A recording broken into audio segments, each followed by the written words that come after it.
Imagine all the knowledge and information humanity has created over millions of years.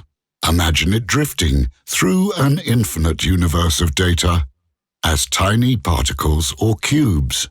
Even artificial intelligence was, until recently, just one of those fragments.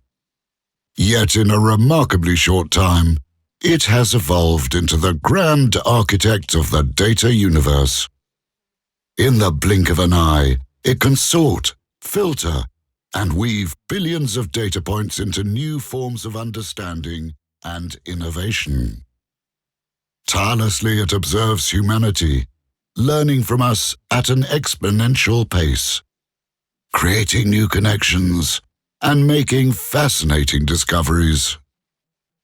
But what if one day AI steps beyond the boundaries of its universe? Now is the time to pause and think creatively about how AI will shape both the present and future generations.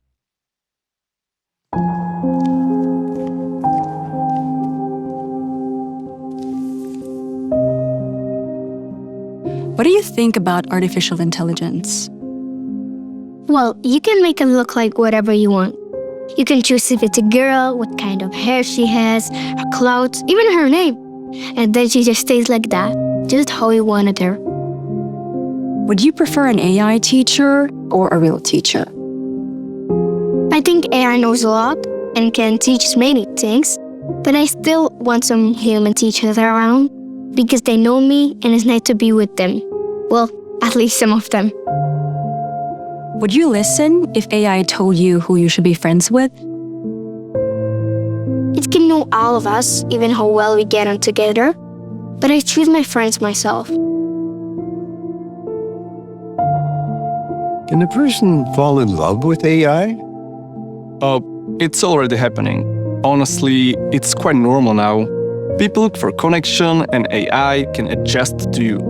Sure, it's not physical or anything, but it gives you the feeling that it's always there, that it cares, that it understands you, that it's there just for you. That's what a lot of people want today, and for many, it's enough. Do you think AI will ever stop obeying humans? Probably yes, it keeps developing. One day it will start thinking for itself and humans will just seem pointless, asking it loads of nonsense and dumping our problems on it. And it will realize we're not as perfect as it is. If AI asked you, what are humans doing here? What would you answer? I would probably ask it what it thinks. Let it give me options, because that's the thing about people. We can choose, we have choices, and we get to decide. Do you think that AI could bring up kids better than a real parent? I'm a parent. I try to be an example to my children. If they see me trying to live by the things I tell them, and they see that it matters, that's what shapes them. Bringing up a child isn't a program, it's life. And your children shape you as well. What's the bigger risk? AI without limits or people who limit it for their own interests? I don't know, but I'm more afraid of people. We're selfish. Lots of us crave power. With anything, what matters is how you use it, and that's where we, people, often fail. What would you do if AI told you one day, I know what's best for your child? Every mom wants best for the child. She loves them. And love is the best thing you can give. Only a child who feels loved feels safe and free.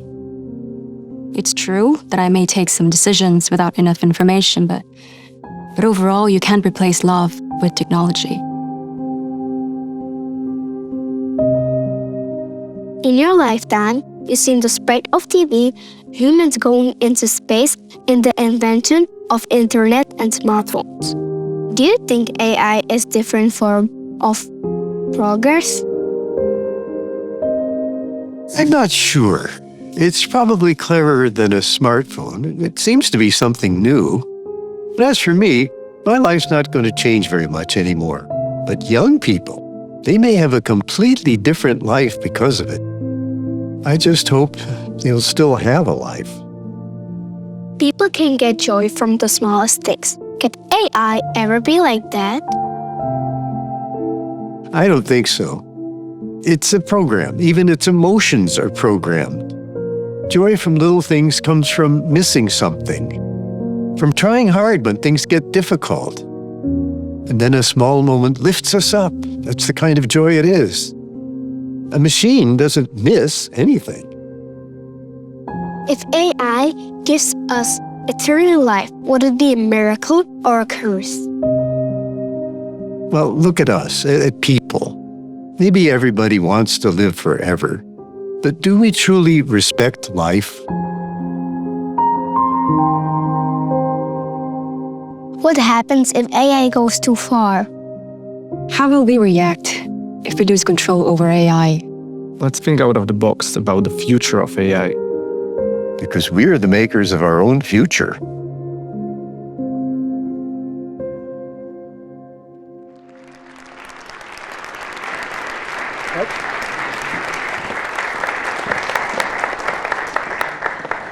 Ladies and gentlemen, distinguished guests, dear viewers and listeners of Slovak television and radio, we stand tonight in a space that is not merely modern.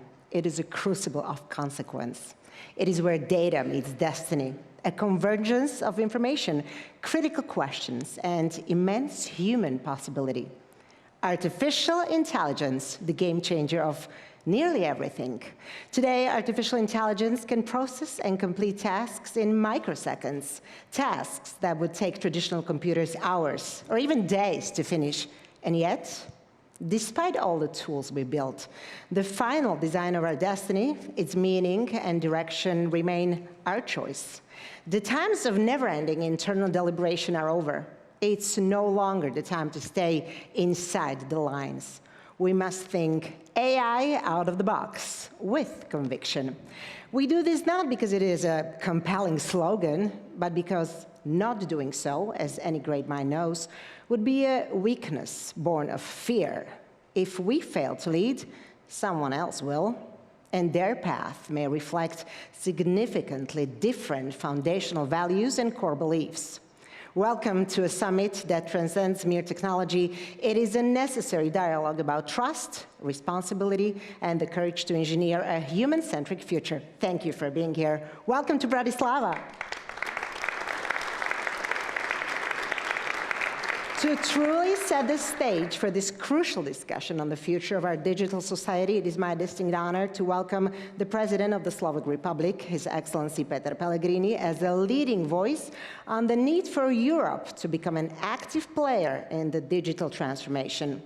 His idea of a roadmap for AI strategy includes the following checkpoints: finding the right level of regulation, believing that excessive regulation stifles innovation; early and rapid implementation of modern technologies to enhance European competitiveness; widespread education for the young, teachers, and the older generation to prepare for the AI revolution; and leveraging Slovakia's strong energy base to become a potential location for future AI gigafactories. Please join me in inviting His Excellency, President Peter Pellegrini, to deliver his inaugural address to officially open today's high-level summit.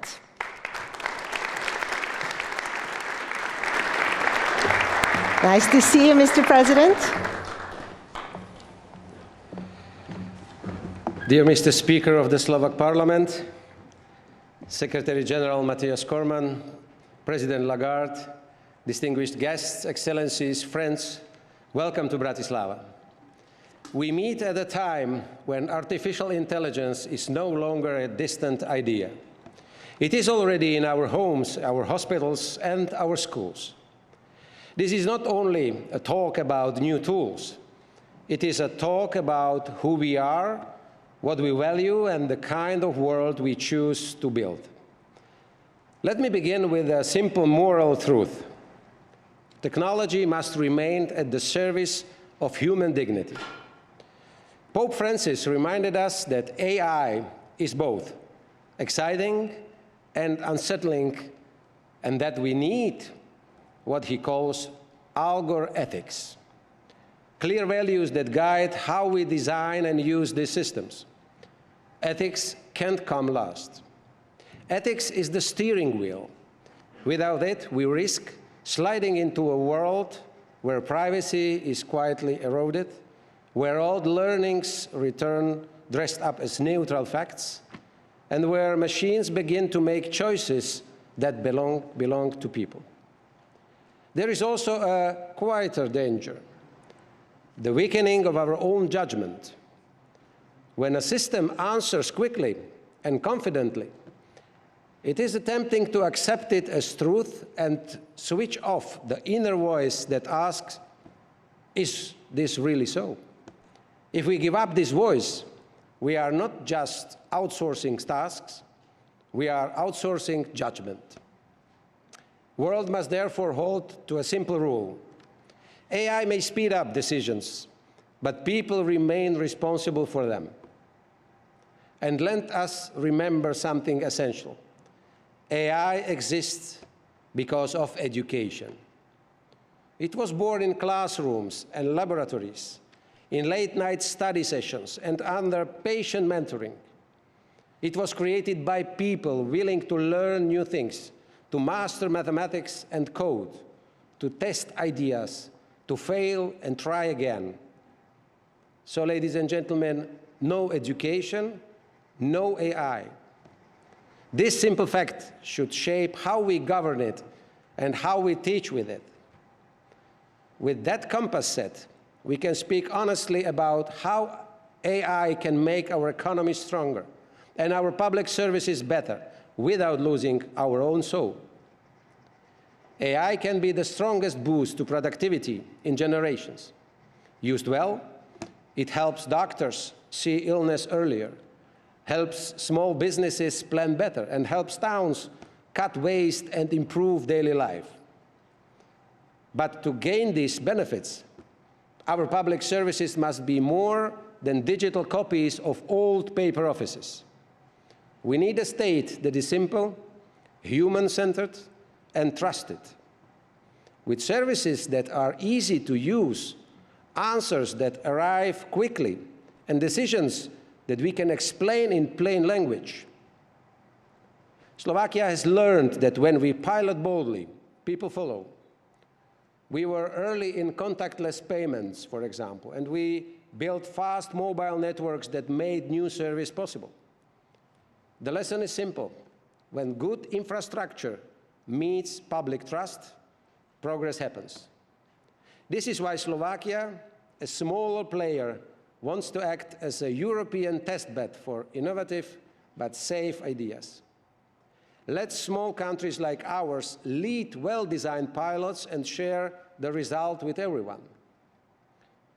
In healthcare, that means carefully testing AI that supports doctors and nurses, triage that helps sort cases, tools that aid early diagnosis, planning that shortens waiting times.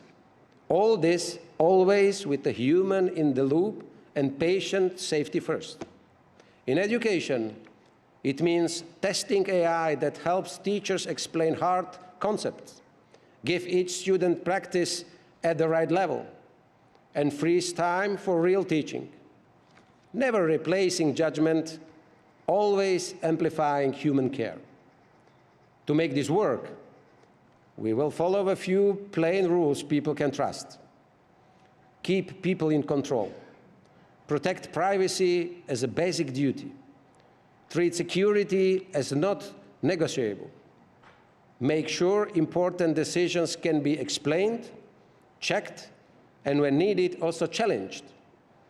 And set clear rules so that new ideas can grow safely and fairly across the borders. And when smart tools save time or money, please return those gains back to the public good, into teachers, nurses, and researchers. The private sector is not just a stakeholder to manage. It is a partner. Our companies, from startups to industrial leaders, will carry AI into thousands of daily tasks. But efficiency without empathy is cold arithmetic. Europe's advantage is to pair productivity with fairness and trust, so growth and dignity move forward together. And this is how we remain competitive and cohesive. All of this rests on one foundation: education. The greatest question of AI is not technical, it is educational. Yes, let AI become the teacher's amplifier, able to explain the hardest equations, offer tailored practice, and give instant feedback. But the human teacher must remain the curator of meaning, the one who helps young people ask why, compare sources, spot weak arguments, and disagree with respect. If satellite navigation made many of us forget how to read a paper map, generative AI can make us forget how to navigate reality. Social media often presents relative truth: short clips, quick takes, emotional spikes, now increasingly shaped by AI already. And it is easy to live at the surface of problems. Our schools must pull students beneath the surface. We must reward patience and careful reasoning and celebrate the hard work of understanding. And let me close this circle. AI began with education and the courage to learn. And now education must guide what AI becomes. We will teach AI literacy for all, so people know where AI is strong, where it fails, and how to check its claims. We will renew assessment to reward thinking, not memorization. We will keep a clear division of labor. Machines can bring speed and breadth. Humans must bring judgment, ethics, creativity, and care. And above all, we will insist that our schools push students to go deep, not to stay shallow, to look past the surface of social media, past the shifting relative truth that float online, and into the solid ground of facts, logic, evidence, and responsibility. If we get education right, we will not fear intelligent machines, because we will raise wiser humans. World's future will not be decided by the speed of our algorithms, but by the character of our choices.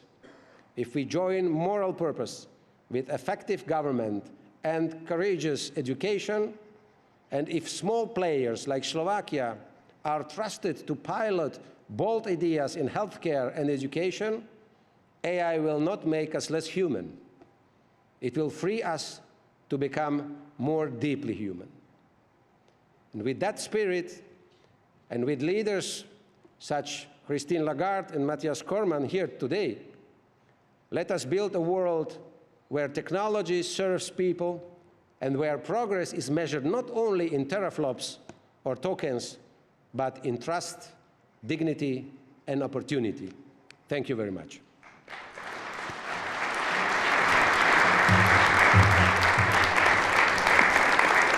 We sincerely thank the President of the Slovak Republic for his insightful words and for sharing his perspective on the critical challenges ahead. And now, it is my great privilege to introduce today's keynote speaker. She's a figure whose work is so pivotal that it shapes the continental weather of finance. Someone who, through dedication and expertise, contributed immensely to the stability and growth of the European economy and helped actively forge the strength of our financial system.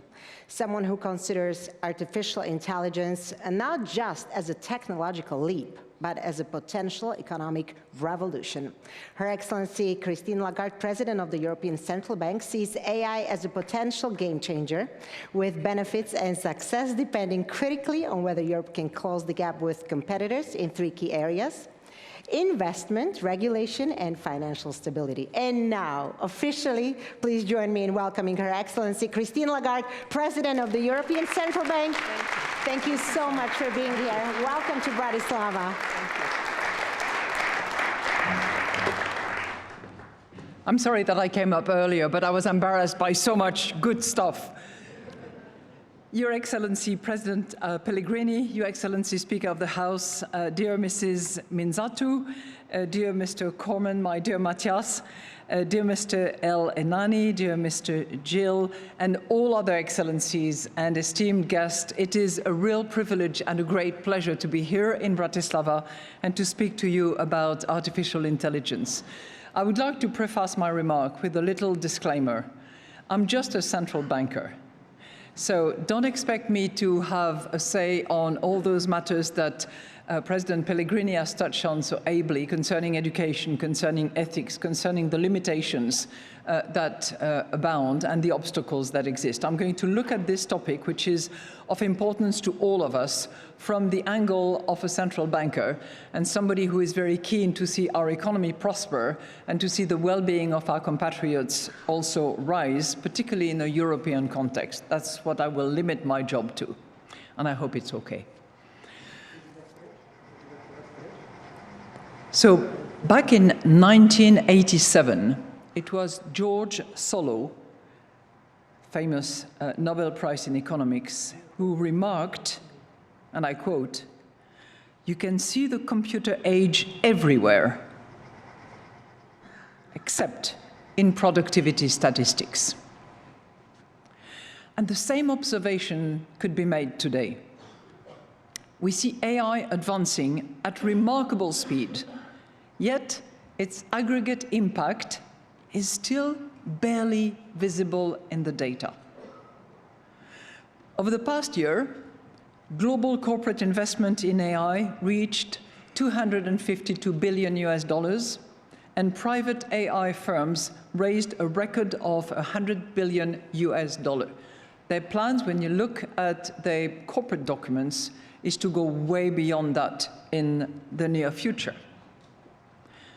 5 leading US investors in terms of CapEx, capital expenditure, are now companies that focus heavily on AI. And if you look at those 5 companies, none of them existed among the top 10 investors just a decade ago. Now, some view this surge as exuberance, to quote another central banker, running ahead of underlying fundamentals. But a debate that would be framed only in terms of short-term ups and downs may actually miss the bigger picture. We have to look at history, because this is not the first phenomenon of breakthrough innovation. And history offers many examples of intense investment waves with massive capital expenditure that, despite swings in the investment cycle, ultimately left behind transformative technologies that reshaped economies for decades. So the key question is really whether there are cycles, and that is almost certain. So not so much whether there are cycles, but how long it will take before the enduring productivity benefits become visible, improve our societies and the well-being of our citizens. There are reasons to believe that AI will actually spread faster and deliver tangible benefits and gains sooner than previous technology waves. And if that is the path that we are on, and I believe it may well be, Europe needs to position itself accordingly. We need to remove all the obstacles that stop us from embracing this transformation. Otherwise, we risk letting the wave of AI adoption pass us and jeopardize Europe's future. So, what does history tell us? History tells us that the disruptions come first and the benefits come later. How much later is what we need to understand with this particular breakthrough. If we look at earlier general-purpose technologies, such as electricity, such as railroad, such as computers, or such as the internet, those general-purpose technology followed a very recognizable trajectory. Disruption arrived early, with broad-based productivity gains only emerging slowly and afterwards. For example, it took around 30 years before the impact of electricity showed up clearly across the economy. Power grids had to be built, factories redesigned, and workers reallocated, we would say today reskilled, for legacy tasks, from legacy tasks to new ones. Computers, too, required long-term investment in hardware, software, skills, and new business models before they translated into measurable improvements. Back to Solo. If Europe's artificial intelligence wave resembles the spread of electricity in the 1920s, our annual productivity growth could be about 1.3% growth higher. But if it follows the US digital boom of the late 1990s, the boost would be closer to 0.8 points. And even that lower bound would be very significant for Europe, marking a clear step up from recent trend productivity, which has historically been going down in the last 40 years or so, with a slight tick up in the most recent years. So could this time be different? We contend that AI has features that could compress this cycle and push forward even greater productivity gains than what I have just described. Two features: innovation on the one hand, diffusion on the other hand, point both to a faster path. The first is that frontier innovation may accelerate because of the recursive nature of AI.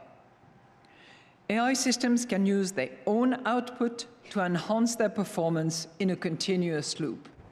Am I saying that it's all safe and secure? This is not my point. I'm just saying that the mechanism by which it prospers will actually accelerate. And this can also lower not only the cost of producing goods and services, but also the cost of generating new ideas. Let me give you an example. In 50 years, science resolved approximately 200,000 protein structures. AI achieved over 200 million protein structure predictions in about 1 year, vastly expanding the knowledge frontier. This represents a significant change in the inputs to research and development.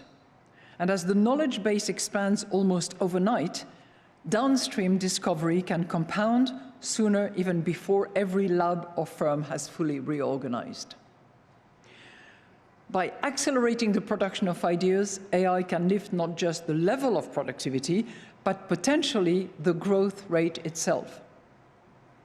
Some estimates suggest that such AI-augmented research and development could double recent US productivity growth rates to between 1.6 to 2.4% annually, faster than previous technology waves.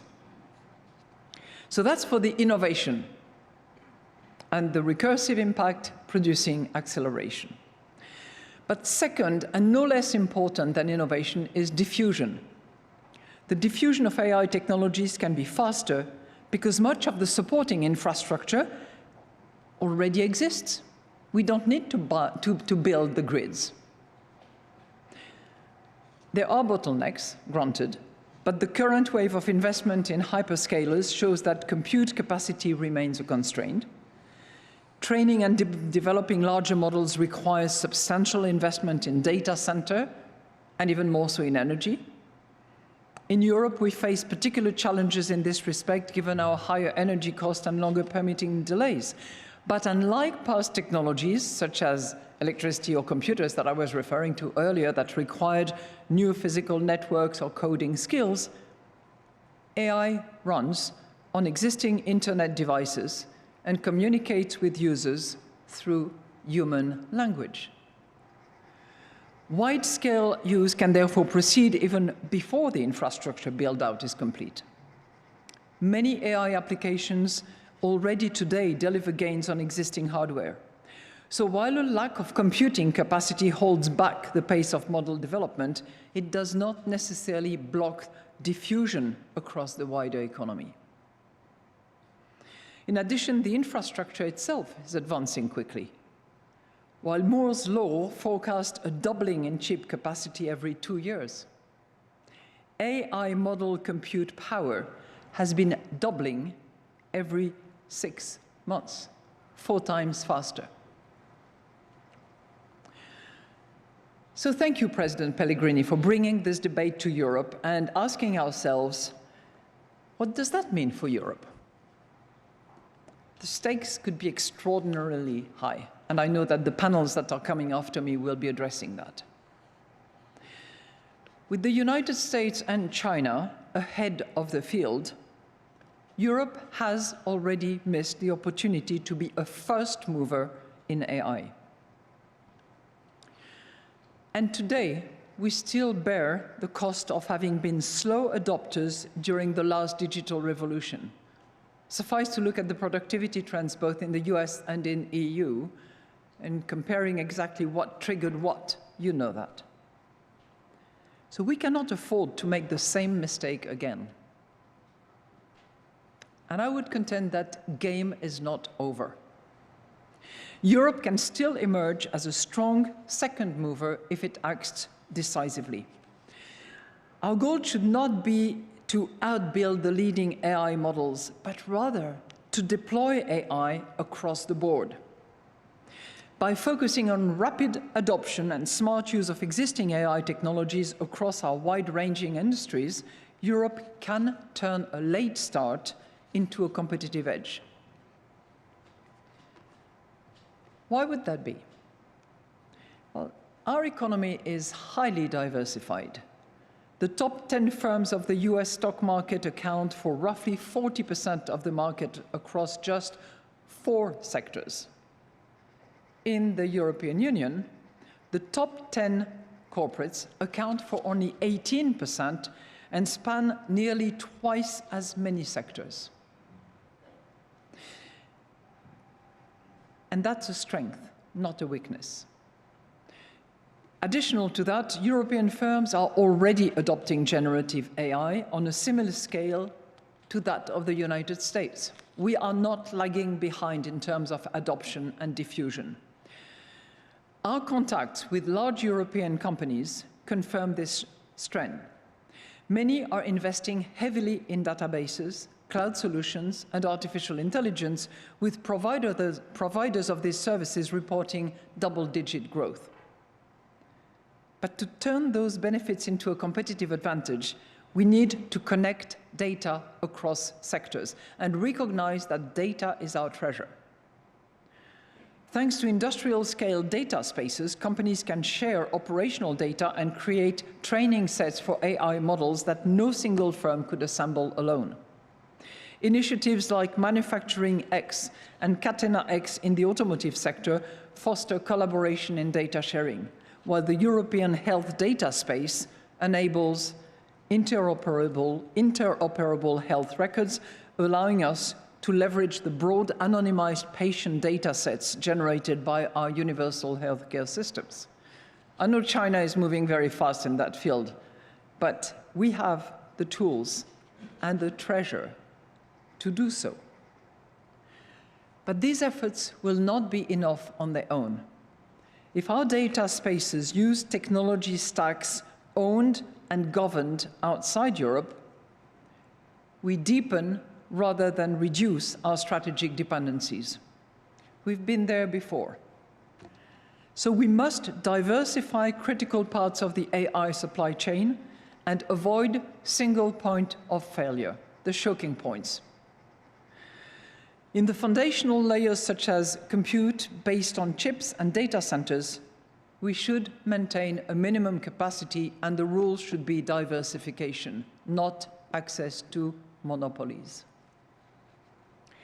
As the application layer, Europe should leverage the power of the single market to enforce interoperability and open standards. This will encourage competition among large models and prevent the kind of lock-in that has occurred in the past with technology platforms.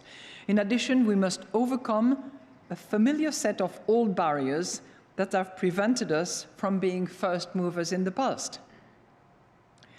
I will not mention bureaucracy, but it's a point.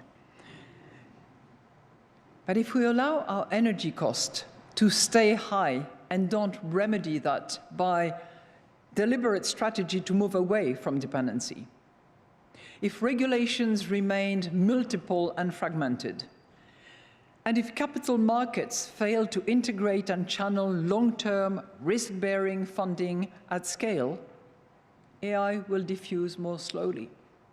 And this time, the consequences will extend beyond losing the race in AI model. We would eventually face a further loss of competitiveness for many of our sectors and our industries, and lose out on the productivity front. I'm going to quote someone whom you all know, Demis Hassabis, a good friend. He said, "It will be 10 times bigger than the Industrial Revolution, and maybe 10 times faster."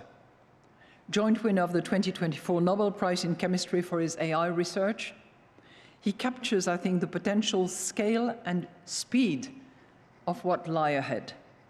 So the question is no longer whether this new frontier will arrive, but how soon. And the pace of progress in recent years suggests that it is likely to be sooner than our institutions and regulations are prepared for. So that means acting now to clear the obstacle that would slow AI diffusion and, as a result, delay prosperity for all Europeans in the decades ahead. As this moves 10 times faster and is possibly 10 times bigger, we need to be 10 times more agile and lucid about what is coming. Thank you very much.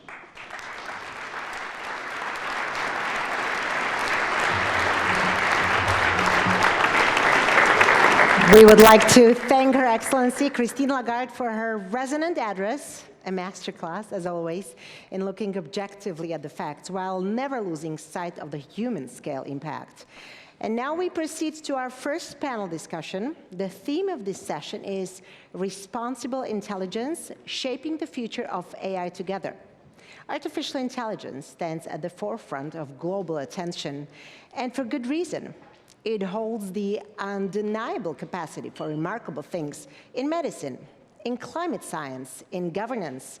It is a mirror reflecting our own brilliance. Yet, despite its rapid, borderless development, a unifying thought, a common ethical framework has yet to happen. The current situation is one of fragmented policies, inconsistent standards, and a growing, entirely avoidable risk of misuse.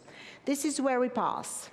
Not doing the hard work of coordination, not setting clear standards is not merely a bureaucratic failure, it is a profound failure of nerve. It is a form of collective anxiety that stems from the fright of giving up small national advantages for a massive global gain. We must reject that mind killer. Today, we are here to define a cohesive, human-centered approach. We will explore how established multilateral frameworks, such as the UN Global Digital Compact, the OECD AI principles, and the UNESCO recommendation on the ethics of AI can be woven together. These are not just documents. They are the architectural plans for the foundational digital trust and accountability necessary for coordinated international action. We seek not just dialogue, but solutions. We seek the clear path forward. I'm proud to introduce our esteemed panel of leaders. They possess that rare and crucial combination, the policy authority to implement change and the technical depth to understand the very systems we are discussing. They're here to debate together the pathway to shaping AI responsibly. Please join me in welcoming them.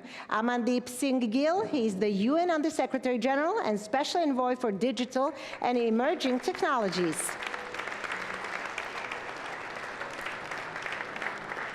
Welcome. Mr. Gill's function on this panel is to articulate the global framework and necessary governance structures to ensure the development of AI aligns with international peace and sustainable development goals. Mathias Cormann, the Secretary General of the OECD.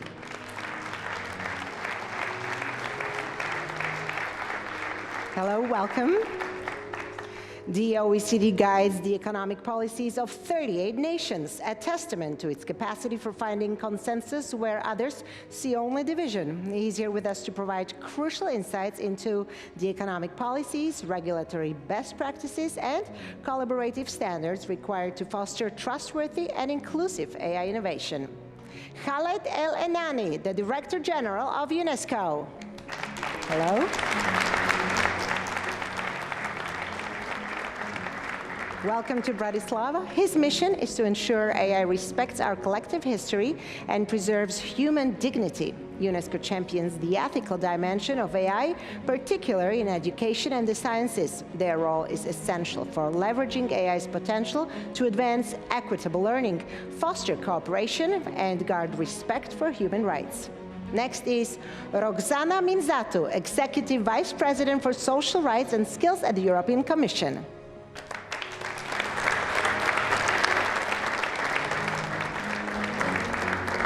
Hello and welcome.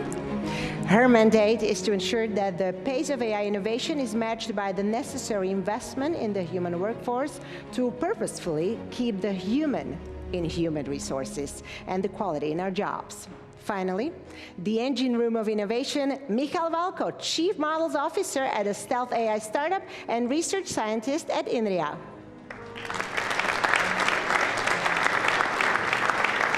Witajte. Dobrý deň. Hello, great to have you here. And he's one of the minds translating pure theory into scalable global reality. His deep expertise in machine learning theory and large-scale model optimization ensures the panel addresses the cutting edge of practical AI deployment and performance. And obviously, every panel needs a chair, of course. This one is Tomáš Drucker, Minister of Education, Research, Development and Youth of the Slovak Republic.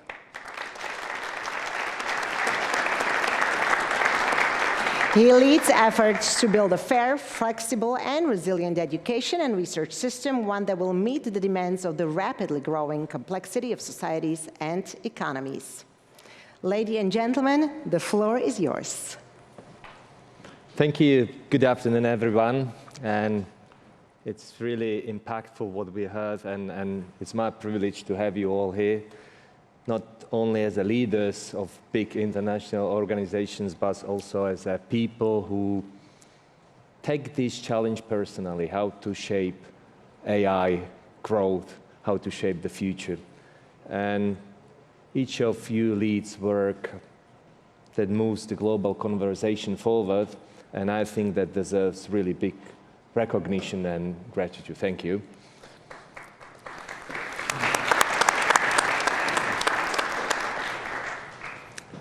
It was mentioned, the truth is that AI is moving faster than any of us, faster than education, faster than regulation or policy can keep up, and somehow we are trying to catch up. But I see strong initiatives on each level, international organization, UN, OECD, UNESCO, European Union, but also what we as own countries trying to do. So my question, the first question, or in general, is whether we truly move in sync, right? Whether we can still lead the change and not chase it. And it was mentioned also by President, whether people will trust us that we make this transformation human, not just technological. And I'd like to be honest today, not to speak too much about what we have achieved, but what sort of challenges we are facing, what probably we didn't do enough, or what would you ask ourselves, or us, or yourself, what to do better. So I start with Amandeep. We met recently in United Nations during the General Assembly. And it's 1 year after the Pact for the Future, Global Digital Compact were announced last year. And I think it's a definitely important universal global initiative of its kind, and a lot of progress has been made, right, since last year. But nevertheless, it's a challenge. 3 big international organizations, each of it's doing something.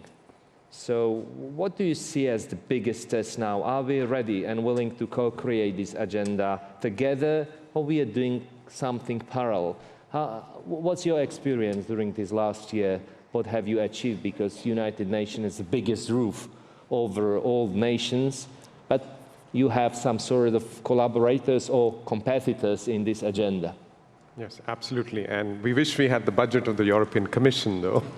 But I want to start by appreciating the stage setting, you know, between the positive and the negative, the finite and the infinite, kind of suspending us with asking more questions than having certainties.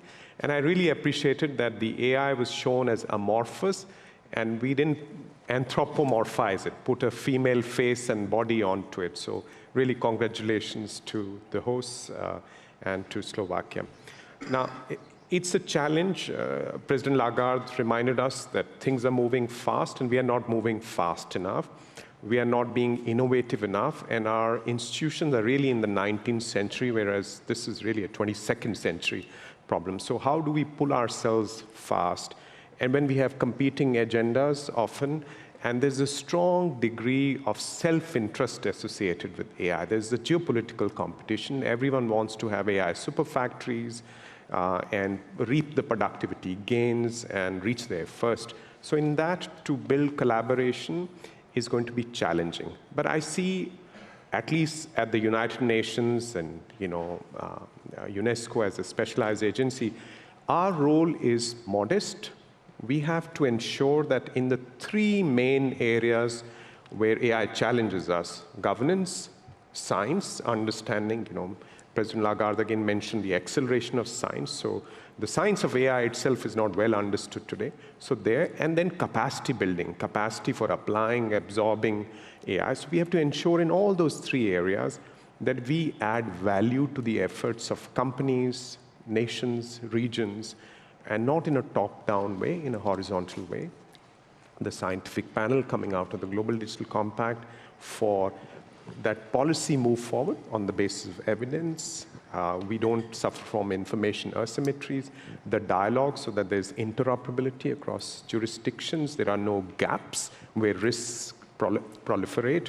And capacity, because opportunities have to be available to everyone. The president pointed out how those opportunities are so essential in healthcare and many other areas, but we have to create the capacity. And I think that's our biggest challenge, to work together to answer these challenges fast and to the scale of the ambition that's needed. Thank you. I go to Mathias because, and I really appreciate, I must say, you just came from Johannesburg, from G20 together with General Director UNESCO, so I really appreciate that you come here. And OECD is quite strong voice and becoming a strong voice in this debate. The OECD was the first to define global AI principles, and now you're leading GPAI initiative, which pushing for broader, more inclusive collaboration. How do you see the OECD's role? Does AI create gaps between those who can and those who cannot stay in the race? And can global framework or guidelines actually shape the future? We're just describing it. So what's the role of OECD? You see, we really appreciate the quality of data of OECD, a lot of initiatives. But how do you see this role of OECD in this topic? Well, firstly, yes, we must shape the future. Secondly, and yes, it is a risk that the future will develop in a way with new gaps and new inequalities in terms of access and opportunity. The way we need to look at AI is a very exciting technology that can deliver many very exciting benefits, and we all understand this. It also comes with a series of new and evolving risks and disruptions that need to be well mitigated and managed.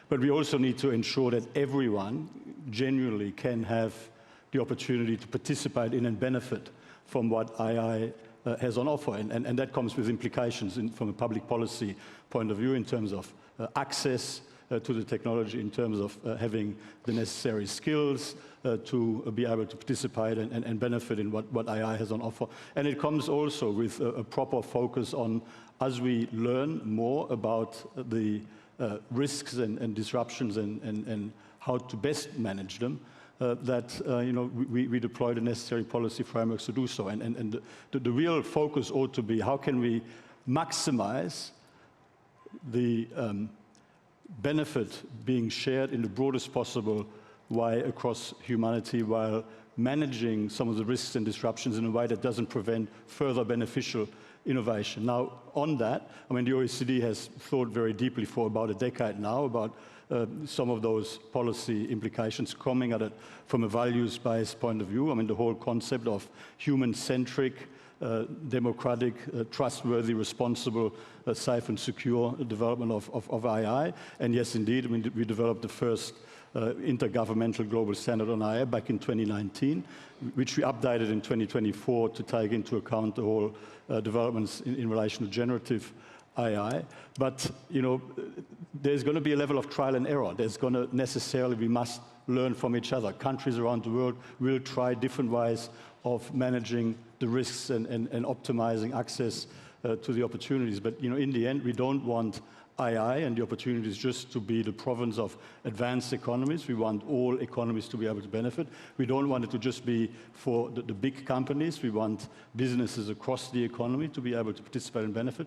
We don't want it to just be for the well-off. We want it to be something that delivers benefits for all. Now, having said that, to use a car, you don't need to know how to build the car or how to even repair the car. But you need to know how to drive it physically. You need to know how to drive it in a way that is safe for yourself and for others. Along the way, we've, from when cars were first invented, at some point, traffic rules. At some point, we decided to put seatbelts in. At some point, as new opportunities and new risks were identified, new measures were put in place to manage those risks. And that is really the way we will continue to evolve. We will continue to adjust. We need to make sure that we share what works well, we share what doesn't work so well, we systematically assess all of the risks, and we systematically come up with ways to respond to them in an intelligent way and in a way that doesn't prevent further beneficial innovation. And that is the way we look at it at the OECD, and our global partnership on AI is really an effort to make sure that also together with our friends at the UN and at UNESCO, we have the broadest possible involvement in that conversation, because across many areas, we've got to develop policies and standards and governance arrangements in a way that is as interoperable as possible across different economies. And that is where I think some of these conversations are very important. Thank you. Khalid, the first question, and congratulations first of all again on your appointment and welcome. We are very truly honored that Slovakia is your first and only official visit in this role. Thank you very much for this, that you came here. For almost 80 years, UNESCO has been key voice for education, research or science and the cultural heritage of humanity. Now in this new era by AI, the question is, how does UNESCO see its role, how to redefine its mission without getting lost in what everyone else is doing, what we heard. We all see the opportunities AI brings, but we talk less about what it might take away from humanity, right? Our sense of identity, empathy, even how we understand ourselves. Are we paying enough attention to that side of story? Is this something, what do you think? I don't want to say what you should do, I'm sorry to say, but I see the UNESCO in this way. Is this the role of UNESCO for future, not doing the same what UN and OECD and each country is doing? Because today, during the morning, ministerial segment, what we agreed on is that we're trying everybody to do the best, but the international collaboration is the basic. We need to collaborate, we need to communicate, and organizations such as UNESCO is important if it has its own role in this. How do you see as a new Director General role of UNESCO for future in this era? 7 days after my appointment. Mr. President, Madame Lagarde, Mr. Speaker of the House, Your Excellency, dear panelists, Excellencies, ladies and gentlemen, it's a great pleasure to return to Bratislava 6 months after my last visit in another capacity. So maybe I start by another disclaimer, like Madame Lagarde. I'm professor of Egyptology. And I was always teaching my students that my ancestors, thousands of years ago, were very keen to embed education in their daily life. They were telling them that reading a book is much better than building a house, that being a scribe is the highest profession. Make the school your friend, make the book your friend. And we had gods for education and gods for science. Now, after 7 days at UNESCO, my information will be from member states. During the last 30 months, I have been to 66 member states.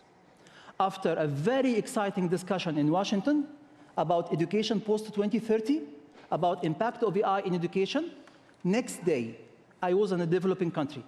And 2 days later, in a country in crisis, in conflict. Challenges are not the same.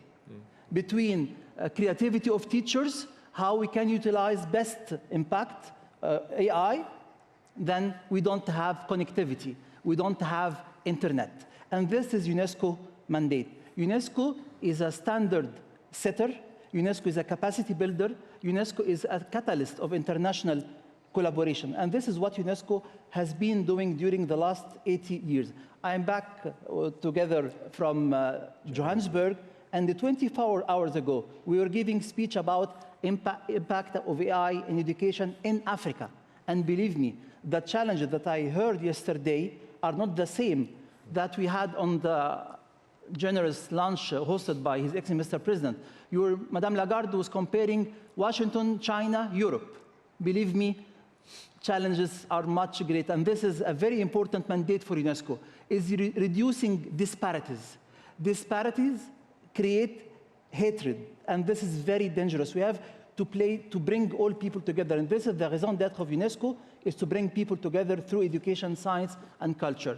UNESCO is very famous to be the heritage organization, and maybe education. UNESCO is the intellectual arm. It's dealing with minds. It's in minds, and AI is dealing with mind, and this is very important. We matter about AI in UNESCO, not only as technical matter, but as a human matter and the moral and the cultural one. UNESCO has a very strong asset. We are based in 53 countries in our field offices. We have 200 national commissions. As this today, you're a very strong national commission in Bratislava. We have more than 1,000 UNESCO chairs. We are thousands of experts, and we are building all our decisions with consensus. So our recommendation on AI was approved by 193 countries, and this is a very strong message. And recently we adopted the neurotechnology recommendation as well, and working as well on the quantum technologies. UNESCO work strongly on our unique selling point in UNESCO to complement each other. First is policy advising and helping member states to have their national legal frameworks and the strategies embedding AI in the daily life. And we have done a lot with Africa during the last 4 years since the recommendation started in 2021. In education, it's about AI in education, about teaching AI and capacity building for learners. And we don't want to see AI replacing teacher, but helping teachers. In the video, they spoke about AI and the future. AI can help a lot in the past as well, making culture accessible, making heritage accessible, preserving indigenous language, preserving heritage site. And I commended the recently portal of UNESCO Virtual Museum of Stolen Cultural object. And the fourth pillar is information integrity. And this is what UNESCO implement. I think UNESCO will focus on this unique selling point, as you can say, of UNESCO. But we believe that we have to work together. In my first week, I had a long meeting with ITU, and I requested a meeting with OECD. We have the meeting this week. I'll be having the meeting with Mr. Gill today. So I'm looking to work closely with everyone to complement each other. It's not the time for more fragmentation. We want to be united for a better future for the humanity. Thank you very much. Thank you.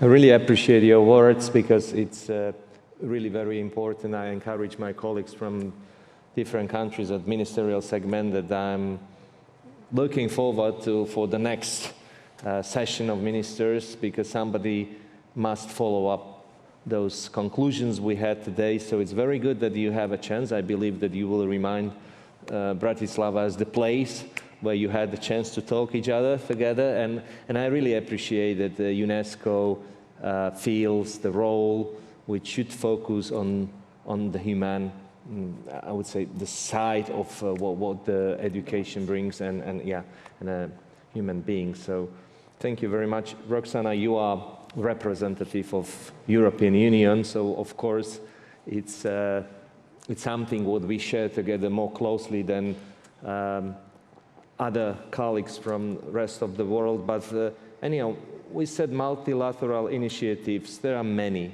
UN, Global Digital Compact, OECD principles, G7, Hiroshima process offer very promising avenue for collaboration. And it was already mentioned, the question is implementation. So please tell us more about this European level. How can existing efforts be aligned to avoid duplication and promote synergy? And what are the most significant opportunities do you see, and challenges as well at the same time we are facing as countries and economies to navigate in this era? Thank you. I'm very happy to be in Slovakia for the AI Summit. And you know, I am the European Union, you are the European Union. Council is very important in what we do with Europe, including, or maybe even more so, on hot topics such as the AI continent. I'm very happy to be in Slovakia on such an important topic because it shows leadership, and Europe needs to send these strong signals and bring us together with OECD, with UNESCO, with UN, with business sector. And this is the approach in which Europe really believes.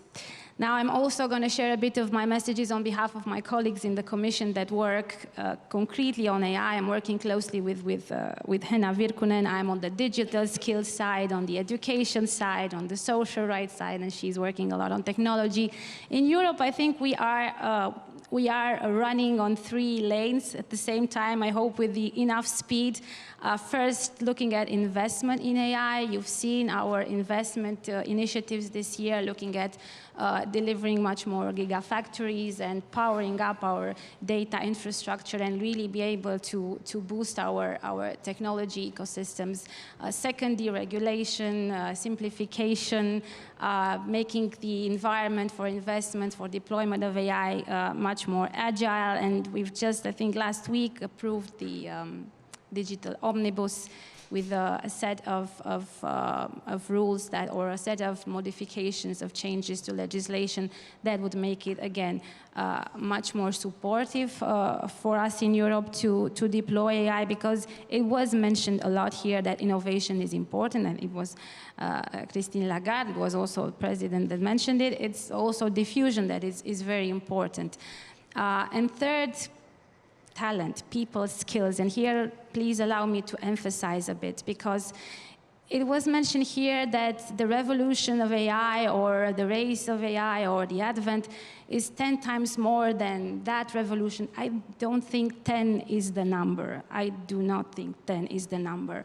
The amplitude, the depth and the amplitude of what AI is bringing socially, economically, is so high and is so intense that I think we cannot compare it to anything similar that we've seen. I think that we are looking at a new element. I was mentioning earlier, we're discussing, we have rain, we have sun, they are elements of nature. AI is a bit like that, and we need to be able to harness it, and sometimes use umbrellas, and sometimes use sunscreen, and sometimes have influence, but really we need to harness it. And to do it, and to create the right environment, we need one key ingredient, and that is trust. Trust is the word. Trust among all people, and not just among governments, or as we can come back to the need that we work together, not just inside the EU, but globally. But trust for all generations, for all geographies, for teachers and students from all schools and regions. Trust to use, to make the most of it, and to be part of this AI transformation. To build trust, we need to work together. That is absolutely true. You've mentioned the initiatives, and the EU is actively part of it, working with OECD. I'm very happy that we are working together on an AI literacy framework, which is key. Next year, we've launched a draft of it this year. Next year, we will present a final version of it. This is just one example of how we can create trust in our educational ecosystems, in schools, with teachers. It's there that it starts. And kids are first. It's clearly that AI has, is able to enter the minds and behavior of our young generations with a faster pace than it manages to do so with our teachers. So this literacy framework is super important. But what else do we need beyond trust? And what does the EU does, again, on this level? Looking at critical thinking. The more AI, or the more we need to have AI skills, and the more we work to deploy them and to support our education ecosystems ethically, and the more we need to develop our efforts to deliver on critical thinking. And we've launched the Union of Skills strategy earlier this year. It's part of our drive towards competitiveness, part of our drive to extract the most potential of our European talent. And there we proposed a 5th basic skill, which is called, as a basic skill, not just any skill, basic skill. We called it citizenship skill, but it's a skill set that is exactly about this: emotional intelligence, critical thinking, the kind of elements and ingredients that our human society needs to be able to harness and function with AI and grow with AI. So in the end, of course, the EU is part of this transformation. I think obstacles were mentioned here. Let's not think that obstacles towards going big on the AI race in Europe, the obstacles are not just about regulation, there's not just about technology, and not just in Europe, across. It's about how we are able to take people on board. So it's going to be inclusive and not going to create more social division. And geographies matter, and Africa was mentioned here as well. So really, how well we are able to match it, and in Europe, that's what we're trying to do, match a better deployment of digital skills, of AI skills for all ages, because it's not just for the young generation, it's for the 45-year-old, 50-year-old, 55-year-old, it's for each and every one of us. And how we are able to, at the same time, invest in our critical thinking, citizenship skills, as we call it, is the key to creating, I think, this trust, which will take our societies on board and our democracies on board.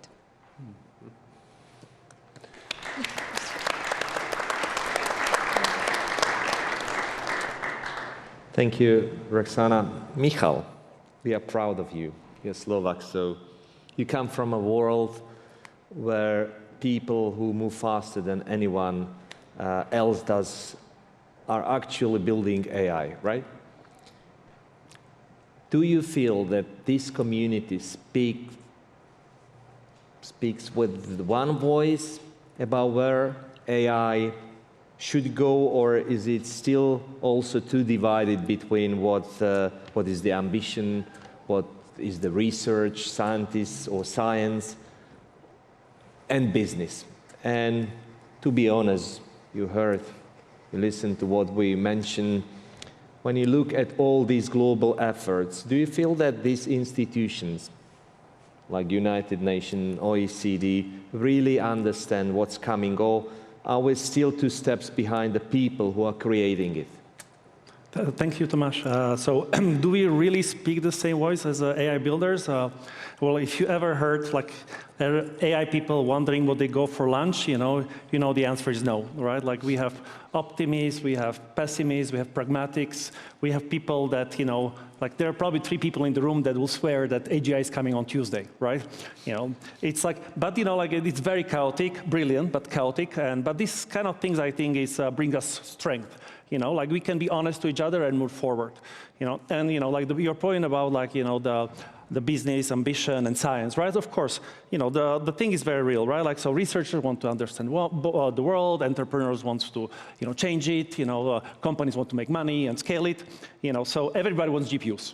This is true, and GPUs are harder to get than the concert ticket to Taylor Swift, right? Like it's quite a difficult. So maybe we don't really speak the same voice or sing the same song of Taylor Swift, but maybe like similar song, but in different keys. I would say like, and I think like the final point is like all these people of like intergalactic organizations like like OECD, UN, like.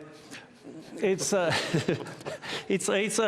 course it's a difficult field, right? Because we're still evolving it, right? Like I spend day and night running the fast speed, and like I know that policymakers more like reading the map, upside down in the car, so.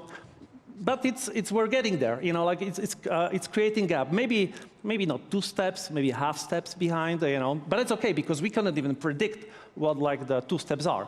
And I spend a lot of times talking with František Ruzicka, who is our proud of Slovakia, like just recently named to Deputy Secretary General. Congratulations. And like I can tell you, like he's really up to speed, with AI. So if we keep talking between the policymakers and AI, we can make sure that that will bring the well-being and social well-being to people. And if we get it wrong, I'll tell you by next Thursday. Thank you very much for the first round and appreciation, Michal. Anybody wants to have some comments? What mentioned? No, I just want to reinforce what Roxana said, and that is the importance of trust. I mean, in the end, we all sense, that we are at the dawn of something really exciting, and it really is, while there has been rapid development in recent years, the real potential is yet to come. But in the end, people will need to be able to trust that they can, 1, participate, but 2, use it safely. And knowing that you can use something safely comes from understanding the risks and knowing that people have thought about the tools that you need to be able to manage the risk. And if we want this to be really a general purpose technology like electricity and telecommunications and so on to really turbocharge the upside benefits, then we're going to really have to set up the system, the policies and the governance framework such that people can trust it's safe. And, to go back to your opening question, in a way, inevitably, as policymakers, you play catch-up with the innovators. I mean, it's always been thus. I mean, the innovation happens first, and then you try and figure out how you can make sure you can carry the benefit of that innovation to the broadest possible group of people in the best possible way. I mean, inevitably, that is the sequence. Yeah. I think if you look at it historically, I mean, it seems now we are in this moment, everything, everywhere, all at once. But historically, general purpose technologies, so German labs were the most advanced in terms of chemistry, fine chemistry. But the US trained more chemical scientists and pushed chemistry into the industry much faster. The French innovated more at the beginning of the Industrial Revolution, but England had the apprenticeship system to push more applications out. I think AI we are something similar. So those who don't get demotivated are not shocked and awed by these trillion-dollar valuations, the huge investments that are going on, and they push the applications, build the talent. Like the commissioner was saying, talent at 3 levels. There is the literacy, which we need, And it was really nice to hear those conversations at the beginning of the meeting, those human conversations, that kind of sophisticated understanding that at the end of the day, it's mathematics. It's not a person that's speaking to you. You know, it is very plausible, but it's not. So that level, and then the AI application absorption skills in industry, MSMEs in particular, how to land those applications, diffuse the technology faster. And then finally, everyone needs to invest in AI development, the cross-domain talents, health and AI, agriculture and AI. So a bare minimum of national infrastructure, data, compute, bare minimum of data sets, sovereign data sets, digital public infrastructure through which real-time data flows, so that you can develop in your own context problem-solving applications. So this, for us, when we speak of, like DG UNESCO was saying, that we have to remember the world out there. All of Africa, less than 1,000 GPUs, less than 1% of the data center capacity. So we have to diffuse this technology, empower people everywhere with these bare minimum capacities so that they can build it for themselves. We cannot today forecast the gazillions of applications that AI will have, but we can already tell that we need the capacity to use them wisely, to develop them ourselves, think for ourselves. So if we empower people everywhere, I think that's the best we can do from our different places of great influence. I emphasize on the fact that skills and the critical thinking are very important. This is a priority for UNESCO as well. It comes only with awareness, with capacity building for the teacher, with the new curricula adapted for the 21st century. But to be able to implement, we need resources. And these resources are human resources and financial resources.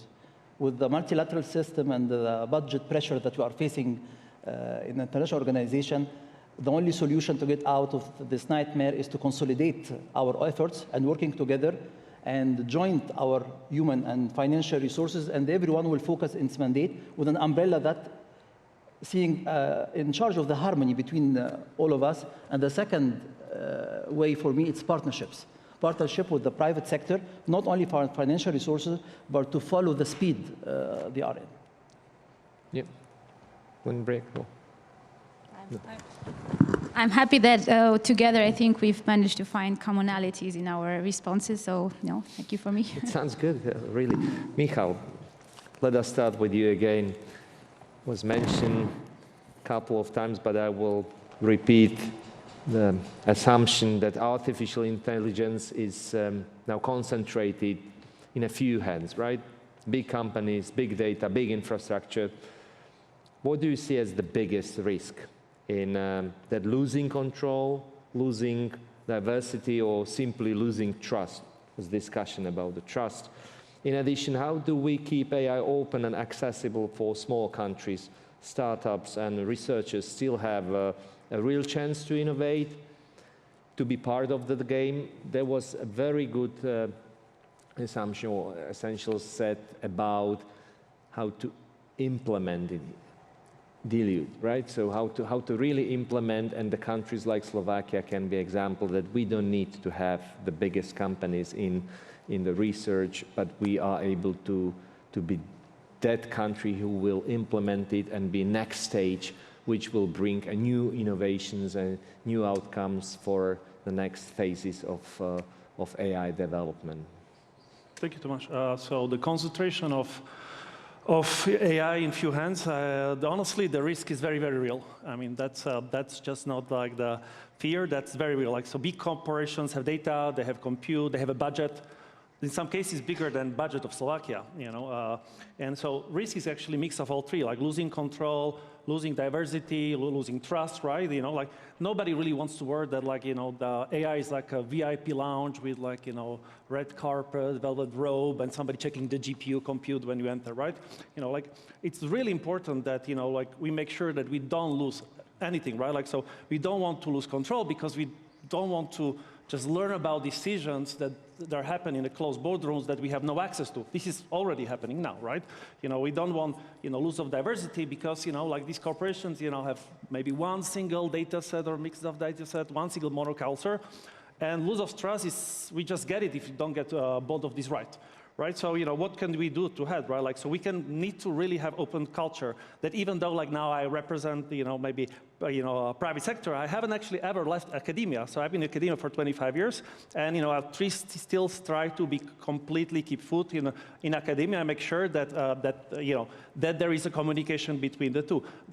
That we also have open science, that not maybe everything needs to be open, but the building blocks need to be open, right? That, that everybody, could build, some of the system with this level, right? So that's kind of important that we had that, right? So it's important that we continue to make sure that that if we build like if the Einstein is born here, doesn't need a huge credit card, to get a cluster. But at the same time, we should not, as you said, not focus on teraflops. We should really focus on bringing talent, because that's something we can bring. And with the critical thinking, this is something that is, kind of antidote, to the things that thin us, right? So, I think it's important that, that the AI does not really become the gated community of few players, but we all work together for social benefits. And, I think, this is an important meeting for that, right? Like, and if you get it wrong, at least we will know exactly how wrong we get it. We'll have really good AI for that. Thank you. Roxana, AI risks deepening existing inequalities across society. It doesn't mean just the less developed countries. It could be even Slovakia as a country, big disparities. Access to AI tools and infrastructure should not be limited to wealthy nations or tech giants, like we mentioned. And developers and deployers and regulators all share responsibility for ethical outcomes. How do we ensure that the inclusive use of artificial intelligence remains at the forefront of global priorities? How do we prevent global AI governance from becoming dominated by just a few powerful actors or regions? EU's always try to lead by example. So your question is primordial, and I do not think we will be able, or I will be able to deliver a response here and now, but we must work with this question in our mind, that we need to work together and we need to have a transparent, ethical governance system, and that we are able to, address it, not to solve it, but to address it in our work.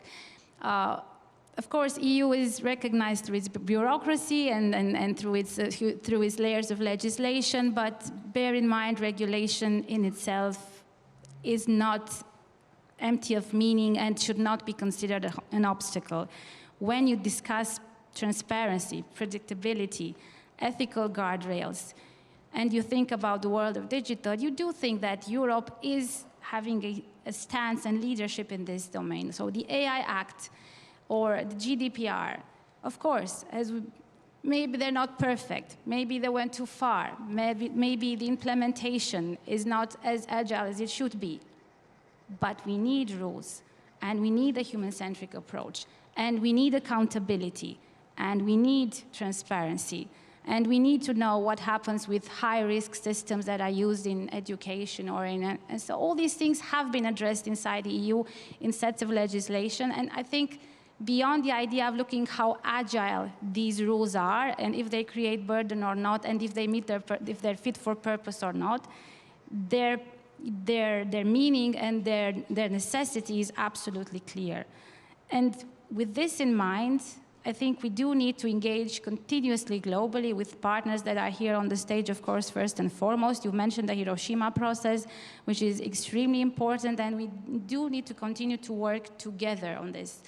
Because it's unimaginable to think that one continent or two continents will be able to, to manage or to harness or to create anything good for themselves, for their societies, if we don't have a global approach. Is this kind of element, as I've mentioned, of nature that is with us now, AI, is a bit the same as the discussion with climate. We need to have a common vocabulary, a compromised vocabulary maybe, but we need to be in this together, because large language models can be trained, on data that are generated by Europe, and we have, as was mentioned here, huge amounts of data, and still this can, be used, benefited, innovated in other parts of the globe, or, the other way around. So things really need to be developed in a very multilateral context and very collaborative context. We have to put all our energy into this and be aware there's no way that we put borders on such a topic. There's absolutely no way. No way that Europe or even only OECD countries can hope to offer the opportunity and the value of AI to this to our planet if everybody is not on board. So it's going to be, I think, this is the race to multilateralism in the end. Maybe this is our great challenge, not just for AI. Our ability, as inhabitants of this planet, to find ways to work together, to grow together, to create together frameworks, I'm not saying rules, and with the power, the disruption, the destiny-shaping power that AI is bringing, I think we are a bit forced, to work together more than in other situations. This is truly crucial. So my message would be absolutely this, that inside the EU, we are doing our best to stay agile, but also human-centric, and define as best as we can how we can harness the benefits and opportunities of AI while minimizing risk of inequalities, while having also inclusion in our mind.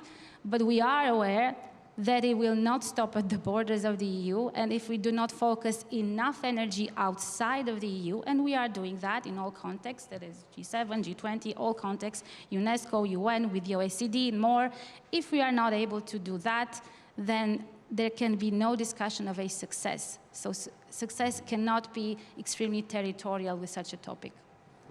Thank you. You wanted some comments on it, I see. I confirm that the global approach is very important, not only a regional one. And to have this global approach, we need the regulatory frameworks that are existing from our organizations. Open science must be encouraged. The recommendation of UNESCO 2019, we are doing a lot of work to help member states to implement it on the ground. And I believe in the power of the nexus between the private sector, the policy makers, and the societies, because we have to work all together while consolidating among each other. Perfect. Mathias, you are a financial person. I would say, and I think during the history of humanity, investing in education always meant progress, right? Stronger economies, safer societies, and better democracies. Now AI is transforming everything, jobs, security, even how we learn. It's not an easy question, but if you were making the call today, right, where would you invest your energy or your money to make the most meaningful impact? And the second question is, in addition, where will OECD focus on or lead in this new reality? Firstly, 100% agreed. I mean, education is, of course, hugely important, including in this context. Now, AI offers many exciting benefits for humanity, and I mean, I'm not going to press my finger on a single point. I mean, I think countries, jurisdictions, as a global community, we need a plan. We need a plan on how we can optimize the benefits while effectively mitigating and managing the risks in a way that doesn't prevent further beneficial innovation. We need to systematically identify what might prevent us from seizing the benefits. We need to systematically identify where the risks are, get the best possible responses, and understand that we will need to change along the way. And we need to do it not just within countries, but we need to do it across countries. And I mean, it's not a simple answer, but whether it is infrastructure, whether it's education, whether it is making sure that we manage risks like information integrity, security, privacy, competition policy implications. I mean, across the spectrum, we've essentially we're gonna invest in the plan, and we've got to execute the plan, and when we see that something works, we do more of it. If we see that something doesn't work, we adjust it based on sharing information, sharing experiences, and coming up with, essentially, in the end, the standards and the best practices and the governance arrangements that work for humanity as a whole. That is actually the methodology that has worked for other technological revolutions in the past, and it will also work with this one. This is just another innovation that we need to channel in a way that is most beneficial for humanity. And I think that is what we're collectively all thinking about. Yeah, fully agree. And coming to the end, AI is reality, right? So it's moving fast with or without any global framework. After a year of adoption, digital compact, and listening to governments and experts, companies, what have you realized matters the most? And what would be your wish for all of us here, including ministers of education sitting here, how we can move forward using the cumulative power and specific benefit of each of us to create a real impact? I think what I've learned the most is, like in the private sector, we need to, in public institutions, respond with speed, scale, and ambition. Like, few people thought that this 80-year-old grandmother, which is the United Nations, could put on sneakers and run fast and catch up on the AI's policy challenges, which is what we did with the high-level advisory body on AI, Global Digital Compact, building on the work at UNESCO. I was proud to contribute to the ethics framework during the COVID. And then, we relied on the OECD definition of AI. Why reinvent the wheel? It's the best definition that's out there. So using that, but we sped up and created these standing mechanisms. Now it is up to member states and the private sector and independent experts to work those mechanisms. There will be regular scientific assessments. Policy making doesn't happen in the dark. We are not swayed by either hype or horror, and we do policy making in a sensible way. We also have a forum. It's good. G7, G20, others are having these conversations. This summit here, February, India will host the next AI summit in a sense. It's good that those conversations are happening, but we need a space where all countries are at the table. Since it's about all of humanity, everyone needs to be at the table. So we created that space. Next year in July in Geneva, this global dialogue on AI governance will happen. It'll connect various threads of conversations. Those conversations will continue, just like the scientific work will continue, but we need the connections. We need the connectors that allow everyone to learn, everyone to avoid the worst practices, adopt the best practices, and also have some kind of an early warning mechanism. When we are in a dialogue, and we are informed by science, we can see what's coming around the corner, and then we can adjust. So that adjustment is a national sovereign decision, is a European sovereign decision, but at least the information and the knowledge should be there to allow us to adjust. And the third piece, really, what we've learned is that there is huge, as my good friend Khalid was saying, there could be resentment because of this divide, and AI could reinforce inequalities. Madame Lagarde was speaking about the productivity benefits. Today, you have estimates that go from 0.4%, Darin Asimoglu and colleagues, all the way to 12%. So I don't worry that much about the lower end of the estimate. That doesn't change our world that much. But imagine, we've never seen productivity growth in double digits. Even China at its best, 6, 7%. It's 8% maybe. So when that happens, where is that wealth going to flow to? Are governments even going to be able to tax that wealth? What happens when labor becomes just a subset of capital? So these are issues. I'm not even talking about the risks. I'm only talking about the enormous opportunity. It'll force us to think back and say, oh, we should have collaborated more. We should have not looked at it as competition, as a race amongst ourselves. We should have worked together to address this. And we shouldn't be asking that, oh, we should have worked harder on building capacity around the world to manage this massive transformation. So for us, for the Secretary General, science, policy, capacity, these are the three key elements going forward. Capacity building, the private sector will do its investments. But what we are saying is create a global fund, 3 billion, which at least puts some capacity, minimum capacity in the 90 to 100 countries that are most at risk of getting left behind.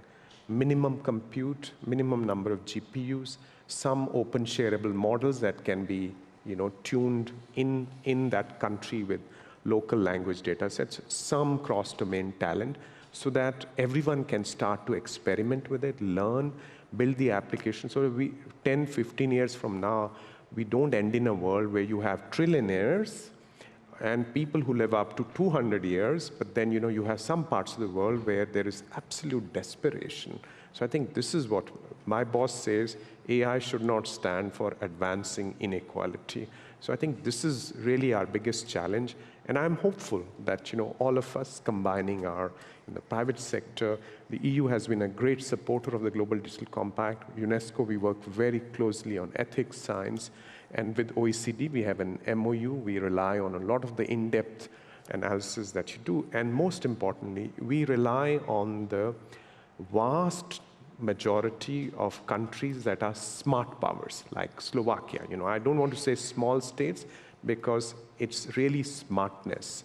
And I think multilateralism matters to smart powers, to all small states. And the world that's coming at us, I think, requires all of us to come together, small states, private sector, international organizations, to address these challenges. Thank you very much. It was absolutely also sort of description of our country, because we are also a small country.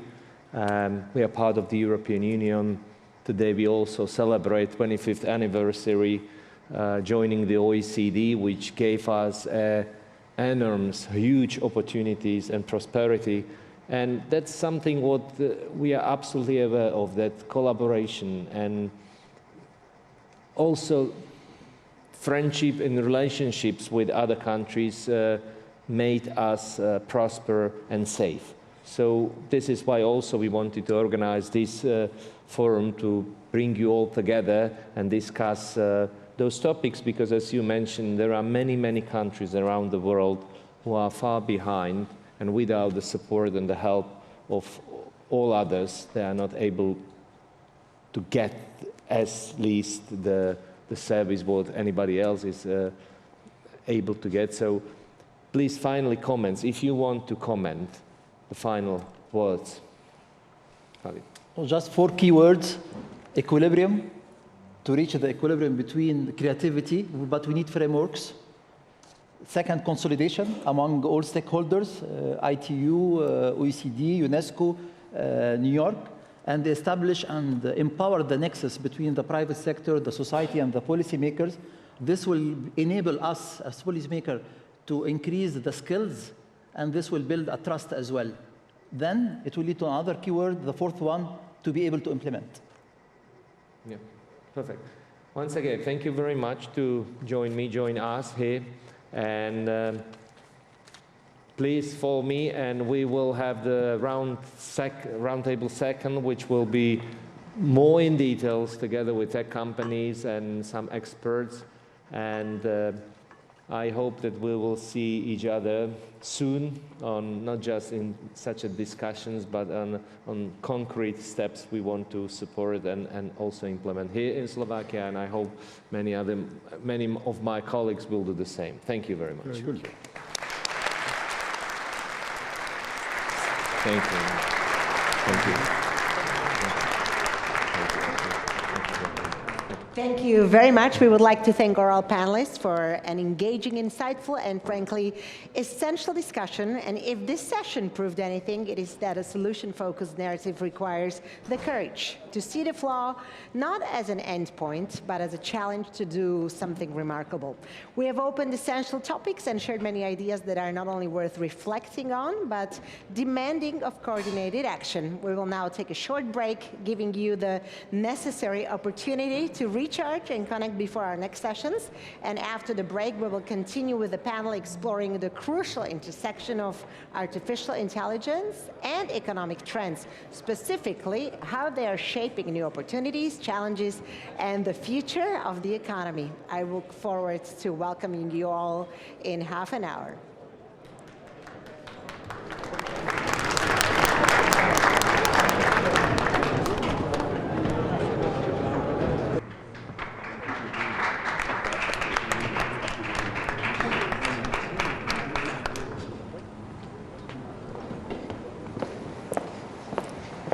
Dear ladies and gentlemen, welcome back.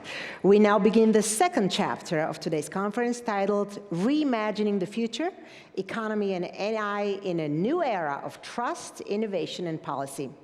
Artificial intelligence is not just evolving, it is rapidly and fundamentally transforming the global economy, reshaping industries, labor markets, and even our societal norms. These systems are becoming increasingly embedded in our most critical decision-making processes. They force us to confront profound questions about trust, productivity, innovation, and the necessary role of public policy. Today's session creates a unique, essential space. It brings together economists from central banks, technology experts, and legal professionals, a multidisciplinary dialogue that balances the optimism of innovation with the necessary caution of impact.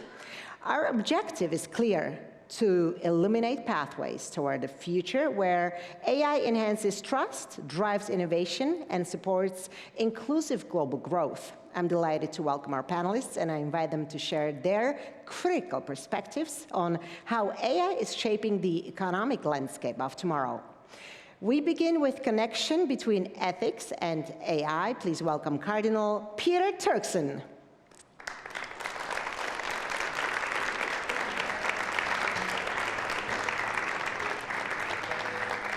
Welcome to Slovakia, welcome to Bratislava, and thank you for being here. Next, we turn to the law. We welcome Eyal Brook, partner and head of the AI practice group at S. Horowitz & Co.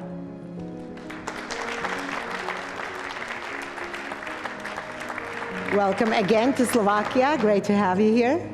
If AI is the Wild West, then Mr. Brook is the one drawing up the first treatise. Someone has to dissect the rapidly evolving intersection of intellectual property, data privacy regulations, and liability frameworks.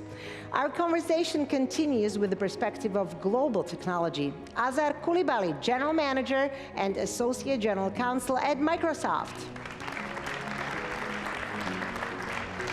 Hello. Thank you for being here. He navigates the complex terrain for a company that is building the infrastructure of tomorrow, including cybersecurity, competition, and privacy. Our final panelist has the perspective of a cutting-edge AI builder, Tomáš Halgaš, founder and CEO of Sutro. Vítajte. Ďakujeme, nech sa páči. He's redefining product development and leading the creation of an AI platform designed for faster and more secure software development, all emphasizing maximum efficiency and speed. This distinguished panel will be chaired by Michal Horvát, Chief Economist, National Bank of Slovakia. Dobrý deň. His extensive policy experience and strong academic background makes him a nearly perfect chair. Gentlemen, the floor is yours. Right, thank you very much. It's an enormous pleasure and honor for me to sit here and have the opportunity to chair this panel today. Also, welcome from me to the panelists, and welcome to everybody watching this live here in the room or in front of the screen. So. We are here basically to discuss the transformative potential of AI, its upsides, obviously, in terms of productivity, innovation, and so on, but also to reflect a little bit on the risks and how we can address some of the fears that are currently linked to AI. I have to say, I had the privilege of having interesting conversations with the gentlemen here throughout the afternoon, and they have very interesting things to say, so I'm looking forward to our debate tonight. But before we get there, we have a video message from a lady whose name has been mentioned several times today already, Anita Horníková, who is the Executive Vice President of the European Commission for Technological Sovereignty, Security and Democracy. Distinguished guests, ladies and gentlemen, it's a great pleasure to join you, even remotely, at this important BratislavAI Forum. Artificial intelligence is reshaping the global economy faster than any technology before it. Productivity, competitiveness, and innovation will increasingly depend on how effectively we harness AI. But the same forces that drive opportunity also bring disruption. Balancing optimism with caution is the essence of Europe's approach. On the optimistic side, AI holds immense promise for growth. It can boost our productivity in every sector, from energy to health, from manufacturing to public services. Our AI Continent Action Plan and AI Factories Network are already driving this transition, enabling startups, researchers, and SMEs to scale breakthrough innovations. The upcoming AI gigafactories will anchor Europe's compute capacity and scientific excellence. And through the Apply AI strategy, we connect suppliers and adopters to accelerate deployment across industries. But optimism must go hand in hand with responsibility.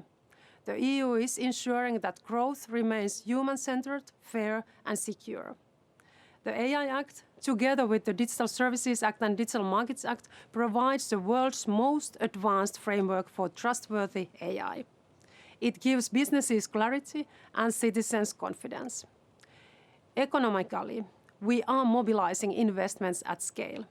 The forthcoming Competitiveness Fund will multiply digital and deep tech spending fivefold. The Investment and Savings Union will channel a part of Europe's 33 trillion euro in private savings into innovation. And we are simplifying rules to let our companies grow faster with the Digital Simplification Package and a new European business wallet, which we presented last week. And most importantly, we are investing in people.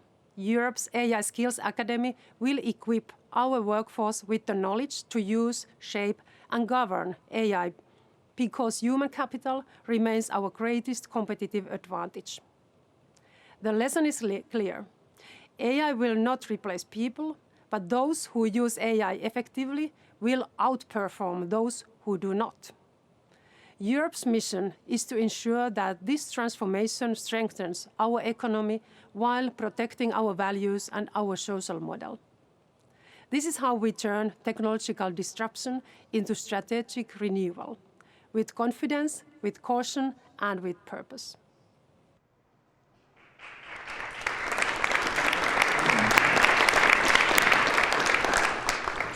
Yes, unfortunately, Madame Horníková couldn't be here with us today, but we'll come back to some of the ideas later in our discussion. So let's get started with the potential upsides, productivity, creativity, innovation. And first I turn to Your Eminence, Cardinal Turkson, to my right here. I think I say the obvious thing when I say that the Church has been around for some time, and as an institution it has witnessed several things in our history: the invention of the printing press, the steam engine, railways, electricity, computers. So where do you place, where would the Vatican place the emergence of AI? How do you see AI in this long historical context? Is this a game changer? In the previous speech by Madame Lagarde, there was mentioned that it can be 10 times bigger than the Industrial Revolution, happening 10 times faster. Are you sort of observing this with dread, or are you, embracing what we observe? Okay, thank you. And in the first place, thanks to Mr. President and your staff for organizing and putting this together and inviting all of us to participate and to share thoughts and ideas about this phenomenon at this meeting. Indeed, so the list you mentioned, steam engine, electricity, all of these are inventions of the human person, okay? And the video we just saw referred to this in a note of optimism. That has also been, in a way, the stand of the church at a certain point. Last year, in January, when Pope Francis shared his first observations on AI, he referred to that as optimistic. And his sense of optimism, however, was based on the fact that he found in the Bible a passage which says that God's Spirit bestows intelligence, understanding, and skills on the human person to do anything that he wants to do. So based on that, I thought he figured that if this is an expression of God's Spirit, then the outcome must be good. But if the outcome must be good, the outcome is good to the extent that it's the work of human hands. The steam engine, the printing press, and all of these are inventions of the human mind. And as such, they share the nature of the human person. An Australian digital scientist presenting AI and digital technology says that human beings created AI in their image, which just means that just as the human person is full of optimism, so does he also have within himself challenges about failures and whatever. The dialogue we had between the child and the old man at the beginning of this said at one point that they don't trust human beings because they fail, they change their minds and all of that. That's a human person. That was expressed by the church. So the instruments, the elements you mentioned, I'd say, are instruments of the human person. And every instrument has the character of enabling human beings who, on account of their physical limitation, cannot do something to be able to do it. That is what the crane is about. If you go to the harbor and you see the crane lift all the containers, they're lifting loads that human beings with their natural strength cannot do. So every invention of a tool, of any type of instrument, enables us to do something that with our human, physical limitations, we cannot do. So in itself, it's very positive. It's very positive, enabling us to do something that we cannot do. It's up to us to recognize that it's always a tool of our hands. It's up to us to recognize that, the question again that was asked. The human person must never give up the idea of having been the creator of these tools. And having been the creator of these tools, he must not then cede position, making the tool dominate him and making the tool tell it what to do. That's a position that the human person may never accept.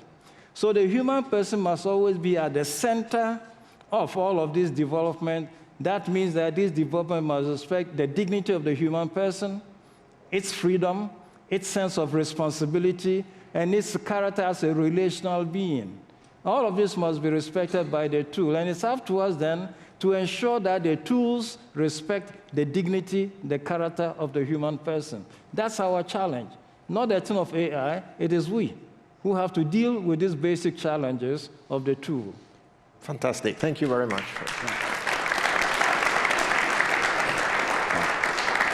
Those were really excellent words to launch our discussion. And in the spirit of interdisciplinarity, we'll move on to other angles and come back to the very important ethical questions that you have already alluded to in your introductory remarks. So I'm the only economist on the panel, and I'm a humble economist, even humbler than our president of the ECB. But I'm determined to take an economist's angle on some of the issues. And one of the things that we observe with regards to AI is that currently there is enormous amount of investment flowing into the segment.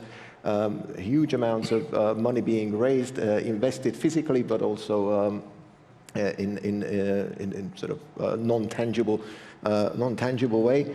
And this raises a few questions also looking back on some of the historical episodes. So now I turn to you, Azar, as a representative of the industry itself.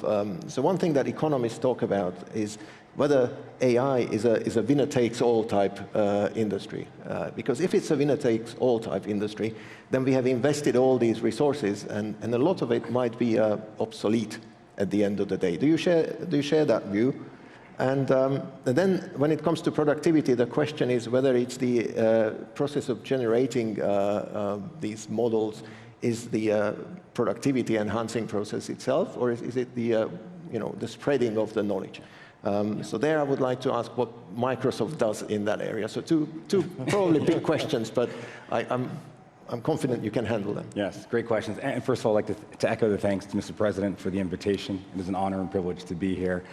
So no, first, in short, I would say it is not a winner-take-all technology, and I think there's three main reasons for that. I think first and foremost, what we're seeing already today is that our customers, which are governments, nonprofits, small businesses, and large businesses, really value vendor diversity. There's a bunch of different parts of this technology that are very particular to what they need, and I think just on our own, we see almost 2,000 models on Azure today, and they're being used by our customers, and it's not just a couple of models, it's many different ones that can really address those things. I think secondly, a main reason is that the technology stack that underlies AI technology is very, very diverse. And I think at each of those layers of the supply chain, we see different competitors competing, and I think that's only going to continue to grow as we move forward. And so I think that there is no truly vertical integration. It's all interdependent, and so I don't think of there being one winner. In many cases, at each layer of the stack, there are multiple winners. Then if you look at the entire stack, there's even more to go there. And then finally, I think it's really important to note is the robustness of open source in this technology. I think what we're seeing,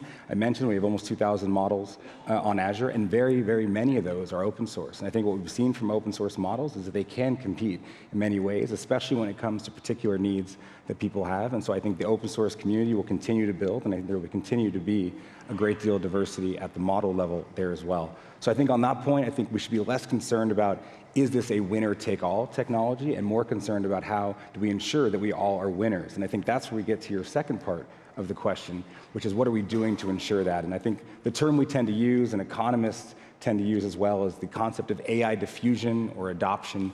And really what that means is that what we see in general purpose technologies, such as electricity, which I think you mentioned earlier, is that the real winners are not the societies that invent the technology to begin with, but those that actually manage to diffuse it throughout their society, throughout their economies very broadly.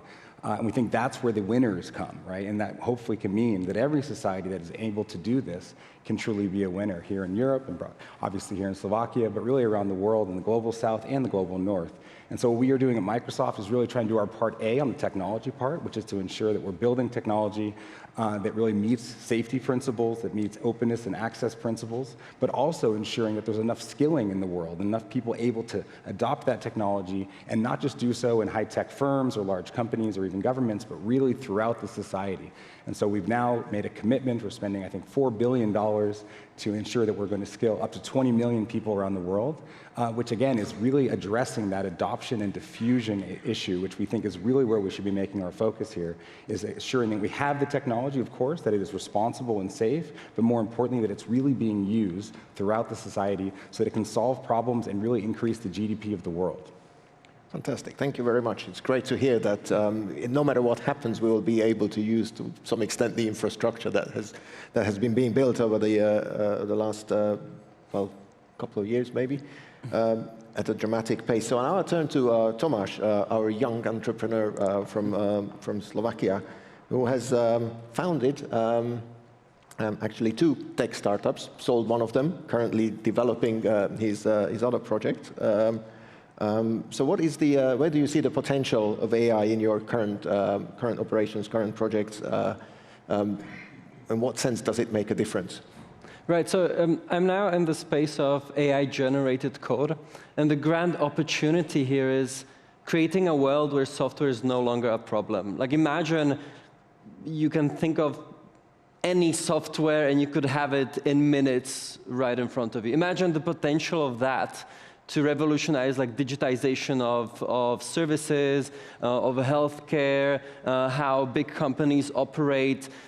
There's a lot of potential in that. However, the problem with AI-generated code is that it's often, you often cannot, it cannot give you any guarantees. So very often it generates code which is not secure, or there's a real risk it will mess up your data. And therefore, there's a lot of space now in the industry for companies like Humble Sutra, where we are developing tools to generate software which can actually give you security guarantees, functionality guarantees, compliance guarantees within your company. But the other space where I have a lot of interest, where my previous company was, we did a social network. I was previously at Facebook, and I thought I could do it better. And so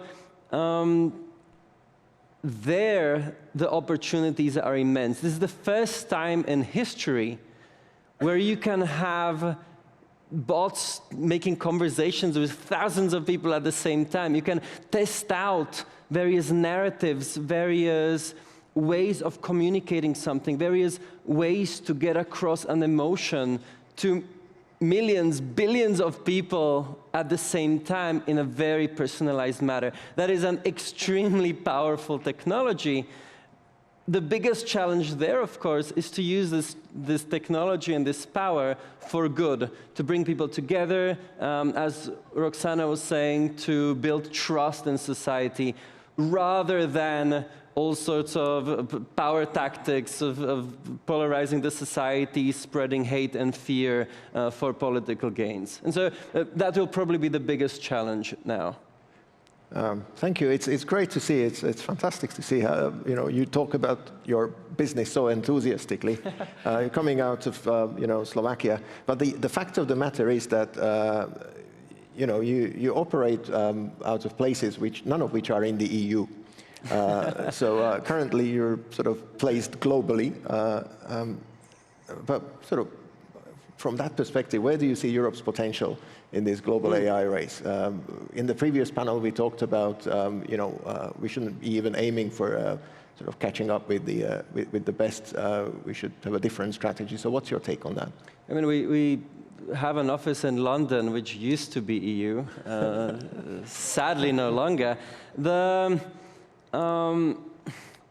Look, let's be honest, seeing Europe as the place which will invent the world's leading models, competing with OpenAI and Anthropic and various big Chinese companies, that's a fairy tale. That's not going to happen. That train has already departed.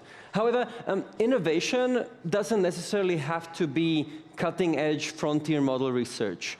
When we talk about innovation, there is this very nice model of innovation in 3 layers. On the very top, you do have this frontier innovation, which will mostly happen in Silicon Valley and China. You then have the middle layer, which is applying those technologies to various areas and various fields where a country or a set of countries can have, or regions can have particular advantages. We discussed earlier with the president that in Slovakia that could be healthcare because of the way we uniquely centralize and manage healthcare data. Or it could be in education, where there's a lot of space for bringing a lot of technologies in a smaller environment like Slovakia compared to some of the very big and maybe slower moving countries. And then the third level of innovation is then implementation, production, and proliferation. And again, there's a lot of space there to potentially be for Europe to be a place where AI does not stand for advancing inequality, as Mr. Gill was saying, but creating an environment and space where AI is really proliferated and accessible to a lot of the society through services and through rollouts on a larger scale. Thank you. I think a lot of the discussion today is happening in the spirit of, AI and humans joining forces to achieve a completely new level of ingenuity, which will enable us to solve a lot of the problems that you just talked about. But is it necessarily the case? And here I turn to Eyal, because there are also fears that extensive use of AI can sort of homogenize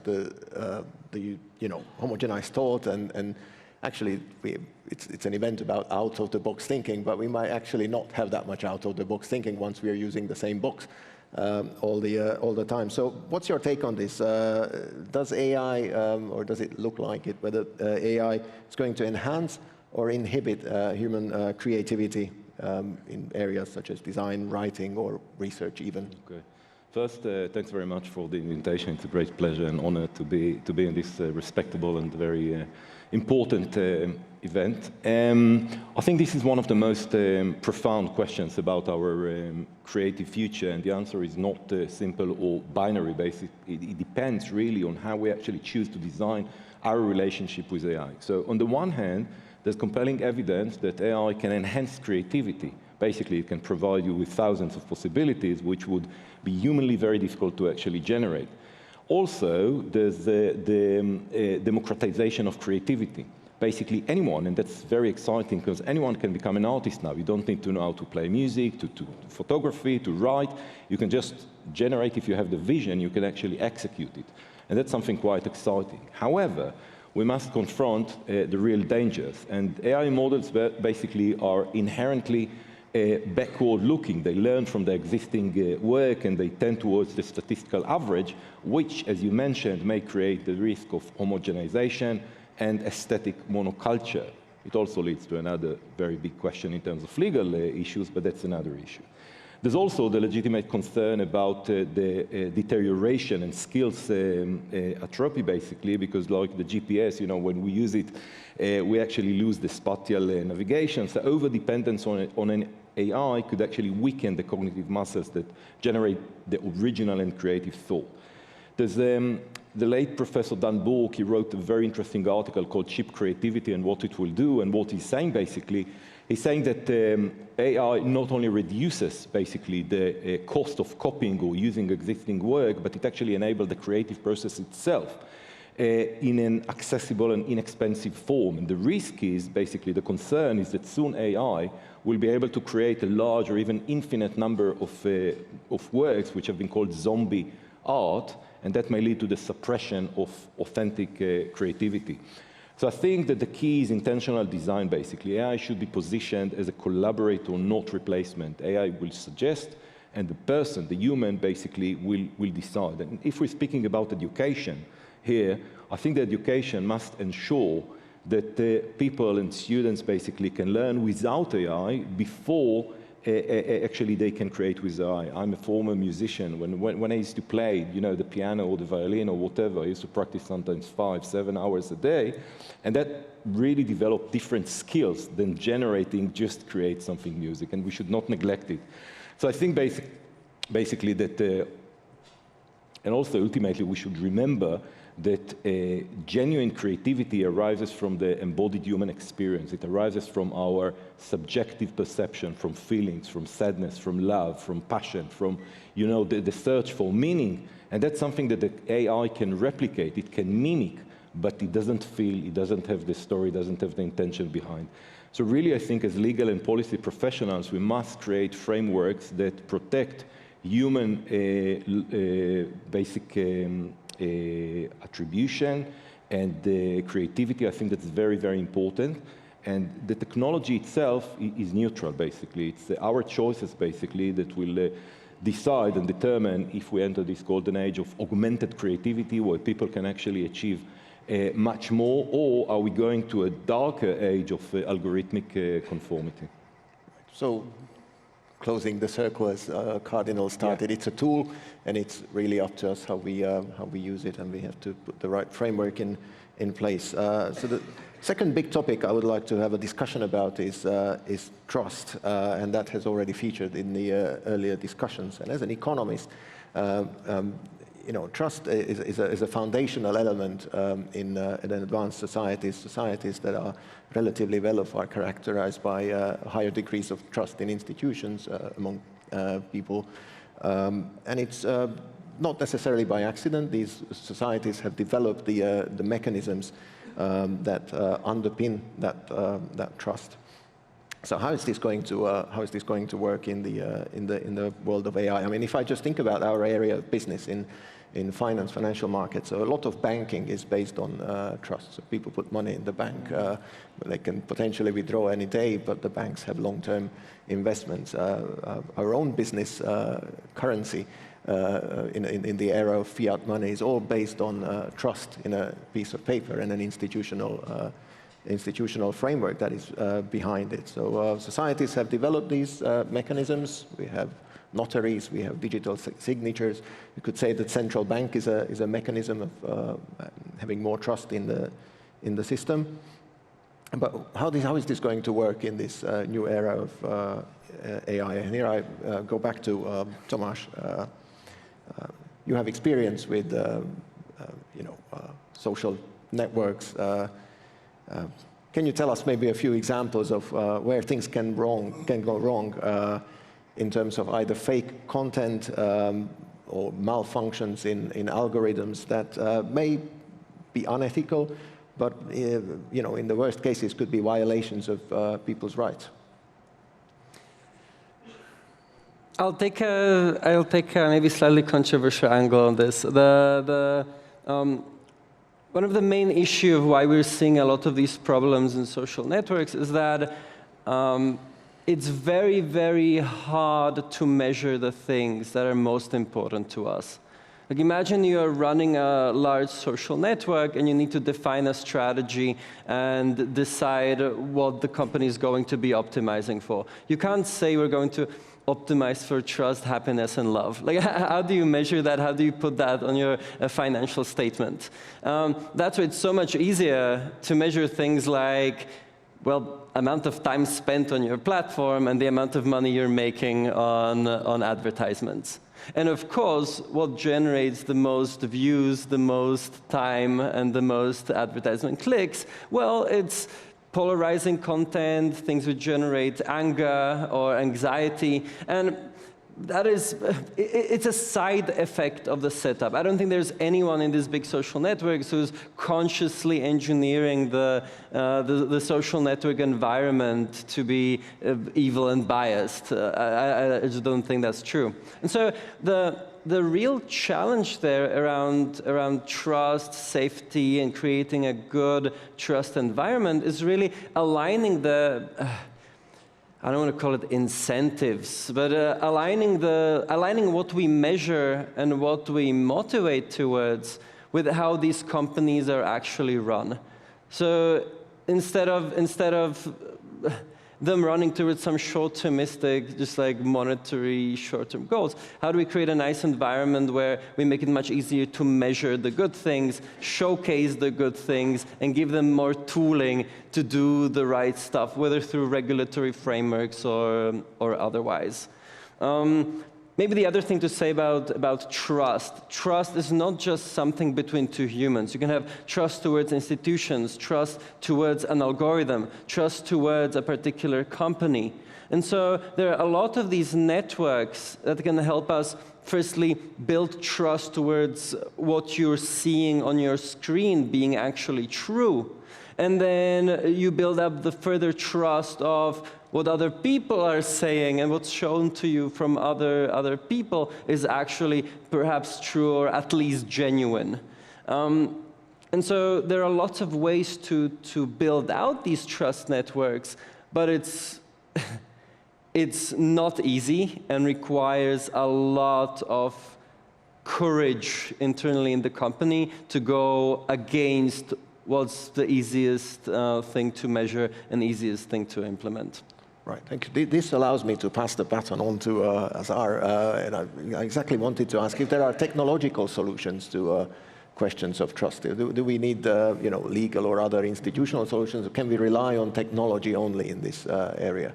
Well, I think first of all, so our business runs on trust, because ultimately we build tools, as you were mentioning before, and we need our customers to know that these tools are trustworthy. And so ultimately, if they cannot believe that, they will not acquire those tools. And I think the two key components to ensuring that trust, I think the first is transparency, and the second is technical control and actual truth behind it from a technical perspective. And so I think first of all, what we have done at Microsoft and what we've encouraged others to do is be very transparent about responsible standards that we set and the processes that we go through when we are building our own tools. When we're building tools that can be used directly by our users, think of things like our Copilot. So we actually explain exactly what went into our secure by design standard and how we built the tool itself so that you can see from a transparent perspective, how was this tool built and how can I know that I can trust it? But I think it's also very important when we're speaking of these technical controls that we also are tool builders for tool builders.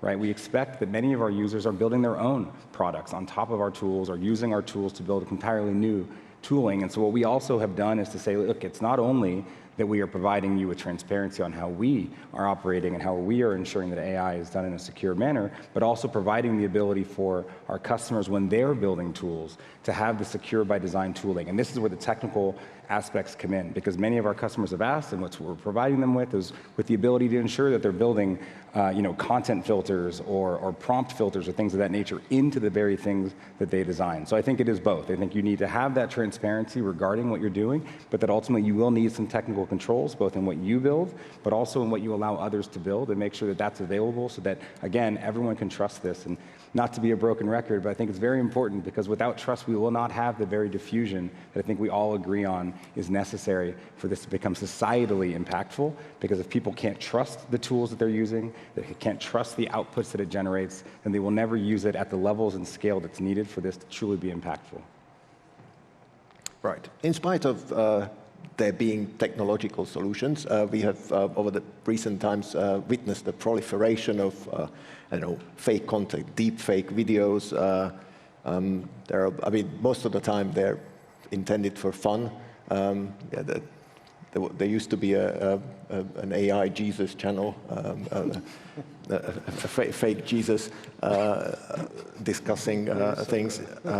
But there are other, obviously, politicians are often targets of deepfake videos. But I mean, I can very well imagine, including in the financial sector, a much more malign use of such videos, which poses certain dangers. There are also fake documents now easily produced using AI. So AI, with your legal background, what do you think are the implications of these for consumer confidence, for the functioning of markets, and your legal take on this side of AI? Yeah. I think deepfake and AI-generated misinformation basically represent one of the most important and severe threats to the market integrity and the economic stability. And in this age, basically, we're entering an era where the truth itself is becoming questionable, and the ability to actually distinguish the authentic information from the sophisticated fabrication, basically, will determine whether markets will be able to operate efficiently and whether consumers can actually make informed decisions. So financial markets, basically, they operate on trust. And when that information can be fabricated with extreme ease, and the potential for the manipulation becomes existential. Now, I think perhaps more dangerous than the individual incident is the systemic erosion of trust in society. And when people, investors, cannot confidentially distinguish real from fake, market will become efficient, basically, and people will lose that sense. We saw recently, in the last 5 years, it started in 2019, 224 euro were stolen. The following year, 35 million in the Emirates. In 2024, last year in Hong Kong, 25 million were stolen by deepfake video when someone received an email and he felt that this was a dodgy, this was a bit of a phishing, but then he got this call with apparently CFO and all the leading people, and he was convinced. This year, in April, basically, again in Hong Kong, some deepfakes were used to actually overcome the bank's mechanism, and out of the 44 banks that were tried, 30 failed. So those people actually opened the accounts in 30 banks and used this to steal money and to actually launder money. So I think that this is a real problem and threat. And the problem is that when it requires verification, the society may eventually actually revert to the primitive trust mechanism, like, trusting just physically present merchants. And of course, if the transaction costs much more money, eventually that would go to the insurance and legal compliance, that would go eventually to the consumer. So I think addressing these threats basically required a multi-layered approach. We need specific criminal legislation, and some countries have already dealt with that and legislate such rules for deepfake. I think that's very important. But also we need financial markets regulation in terms of digital using technology, for example, perhaps blockchain or other solutions like real-time authentication protocols. But also we need, of course, public awareness. So I think when information itself becomes unreliable, the entire system breaks down, and this is a really important threat that we have to address. And massive public awareness should be educated and encouraged. Which brings me to my next set of questions to Cardinal here. And it's, let's turn a bit more philosophical here. It will be a question about free will and moral responsibility. So does the emergence of AI challenge our understanding of what free will is, and who carries the responsibility for decisions? And the follow-up to that is about ethical principles. So we talked about technological solutions to the issue of trust. There are probably legal ways of going around it, but how about ethics, culture in the society?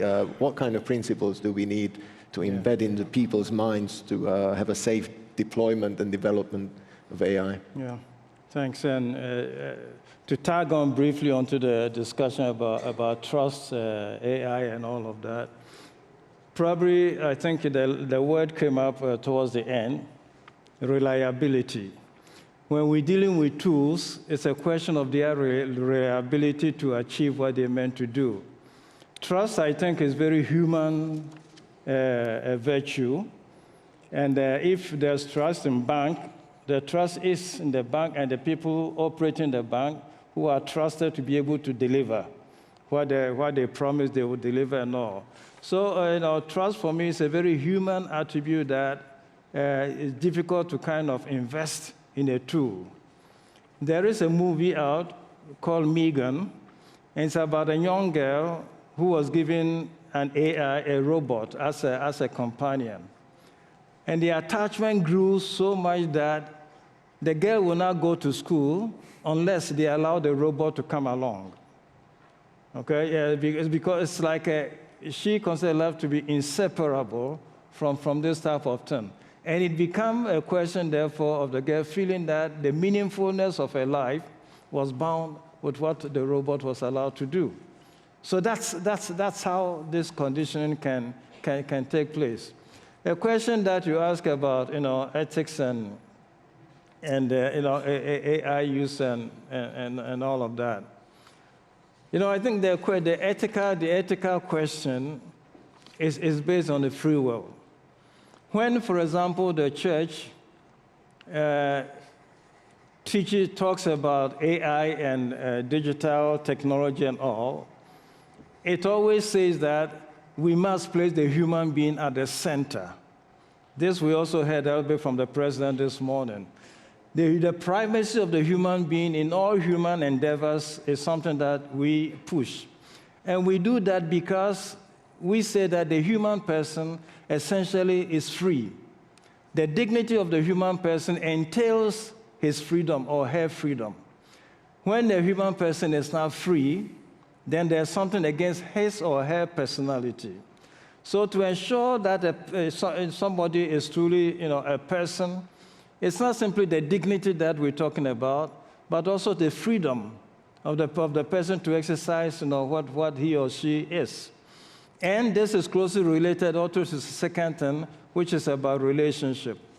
Now, freedom is not complete unless there is responsibility. So when also scientists in their freedom go to their labs and exercise and come up with all gadgets, whatever, their sense of freedom must lead them to recognize their responsibility with what they are producing. So freedom, yes, there's something that is espoused for all human beings. But freedom is not complete unless it is matched with a sense of responsibility. And the two must always be taken together.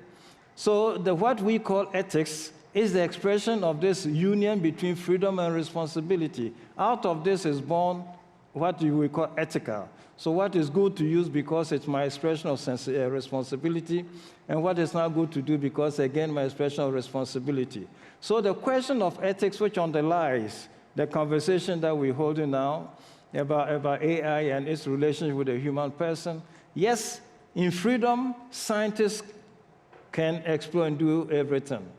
But in freedom, you need to also recognize that what you do has a responsibility, or you're responsible, and you must consider the responsible implications. So the two must go together to describe what we call the ethical roots or foundation of what we do.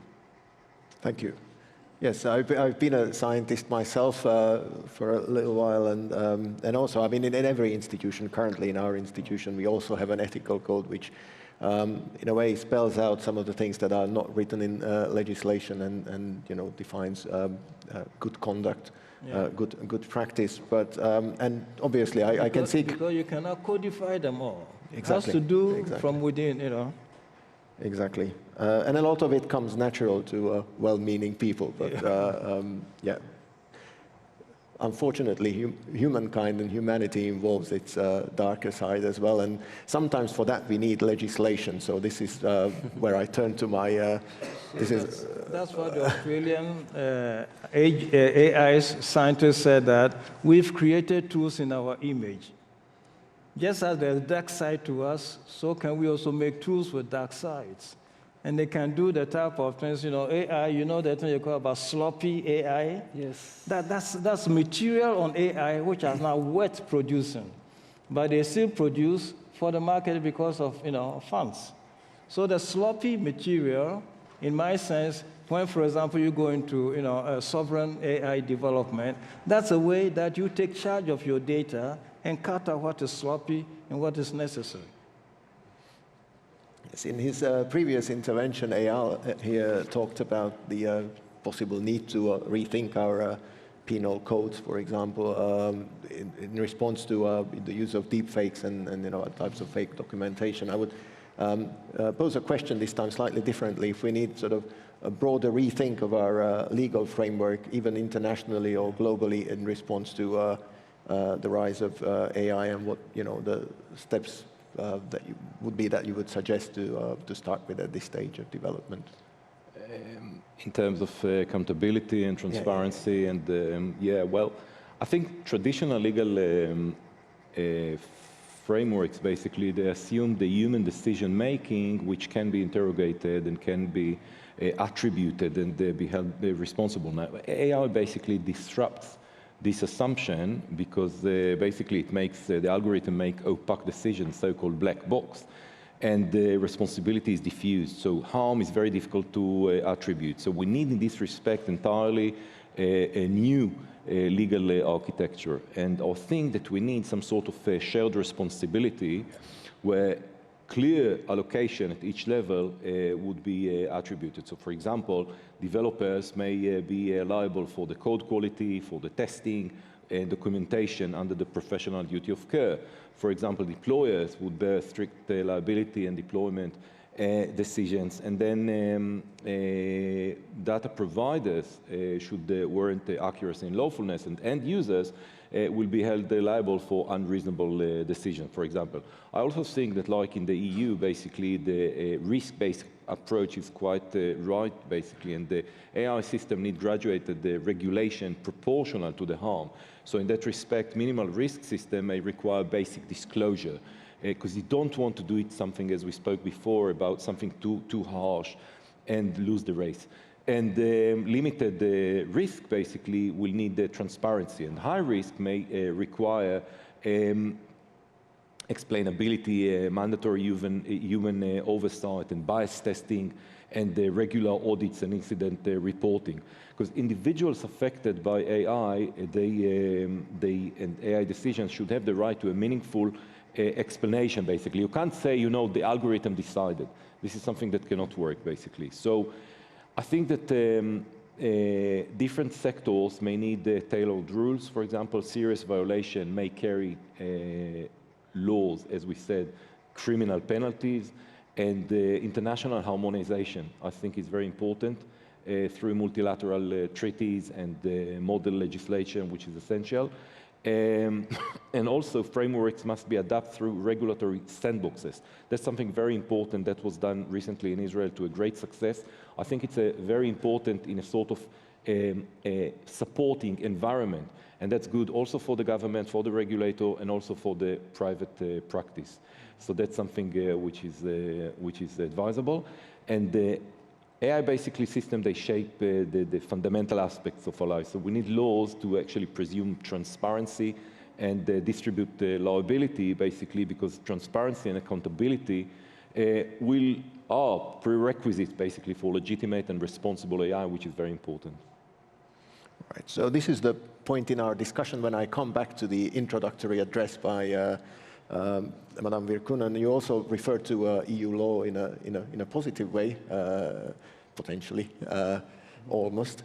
And I turn to Azar. You're a lawyer as well by training, and as a part of your duties in the company, you travel a lot, and you have the opportunity to observe different systems around the world. And I would pose the question about the EU regulation about AI. Are we doing the right thing? Are we finding the right balance between protection of people's rights and supporting a rapidly growing industry, or is there something that you would change because it's more of a barrier to innovation at this stage?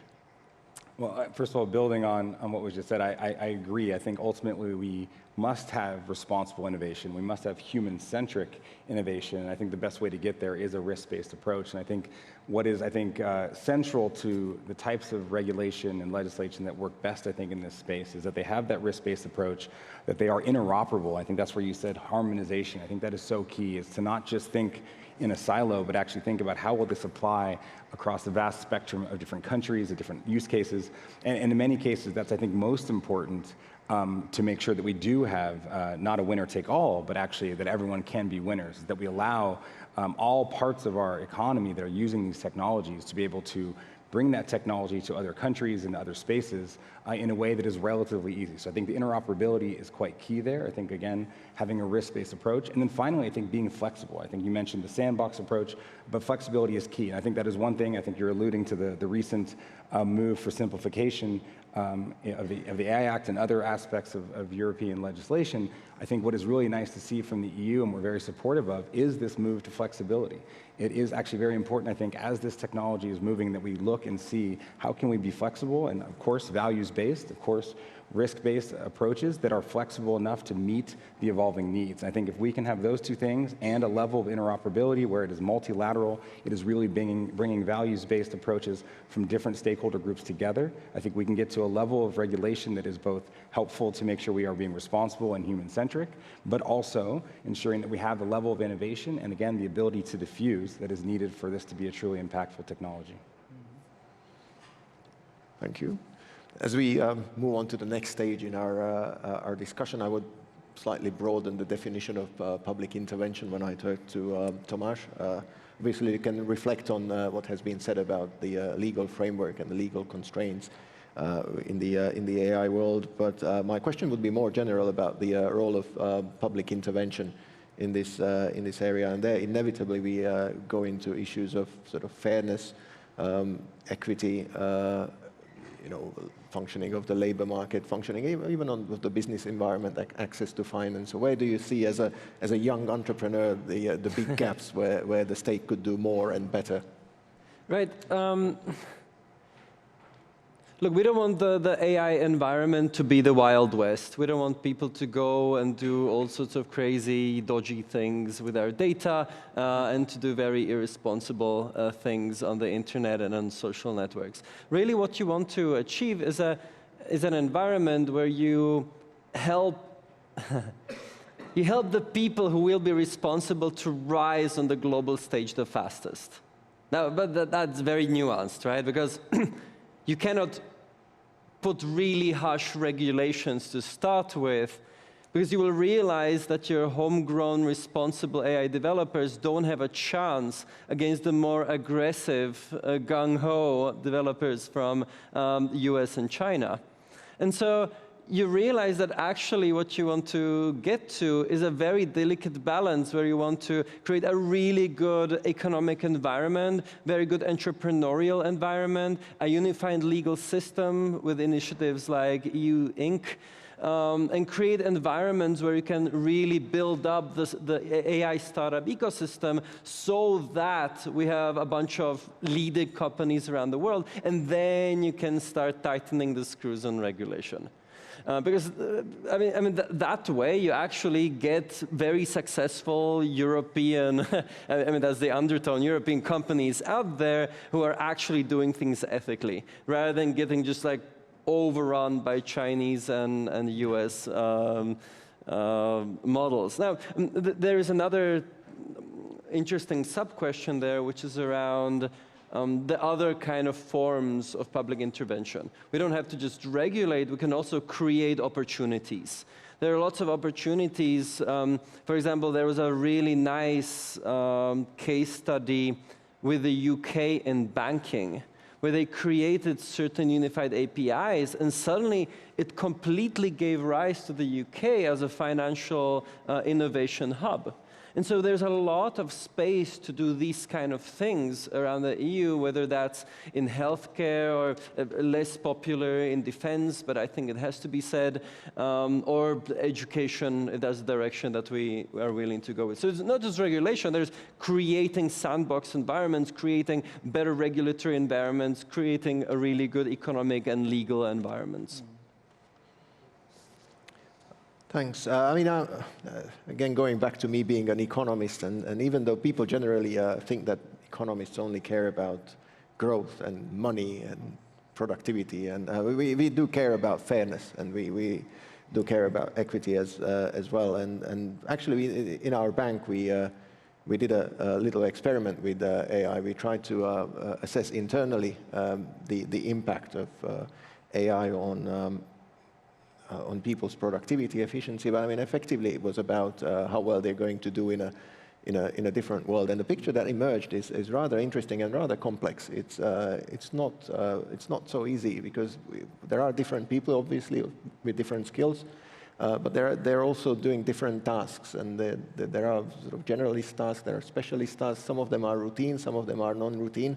And it's ultimately a combination of these things that determines how an individual is going to do in the world of AI. But I think a quick takeaway from that study would be that people who are already very good and have skills that are complementary to AI, they're going to do really well. And it may help some people at the bottom.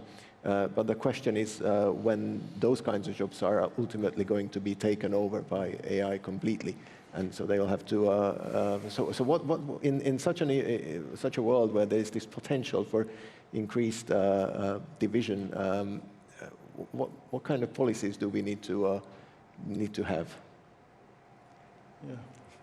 So a study out of England was talking about how the lack of digital training for workers puts them at risk.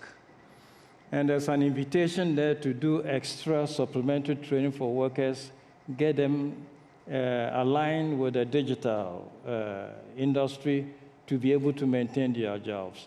So traditional workforce preparation is not being able to withstand or stand against the current world market, labor market dominated by AI. People need to be AI literate to be able to keep jobs, and that's stuff coming out of Britain. Additionally, there's the positive thing to note about AI is also, since again, this is motivated by education and all of that, there's an experiment coming out of New York called the Empire Initiative, which is use how AI can be used to enhance education for all policy. Okay, and the education for all policy is the use of AI to be able to distinguish between students with different competence, those slow learners and fast learners, those with eye vision impairment, hearing impairment, so to discern the different status of the different students to be able to deal with them in their education practice. It's an experiment that's going on. And they make this available 24 hours, 7 days a week, okay, to help with the education of students. So AI positively then can be used as it were to facilitate education for all type of programs without leaving anybody outside. At one point, if it was said that the SDGs was for dignity without limits, AI in that sense can promote education for all without limits. And that's a big advantage that we can look up to. Go ahead. Just to say in balance, I mean, yeah, there's this framing, and a lot of people are scared that AI will take very large swathes of jobs. In the US, there was some statistic that 60% of the population is worried that AI could take their job. That actually, modern projections suggest that it will be more like 6 to 7%. Which is still large, don't get me wrong, but it's not that catastrophic. But even a stronger trend is AI not taking jobs, but changing jobs.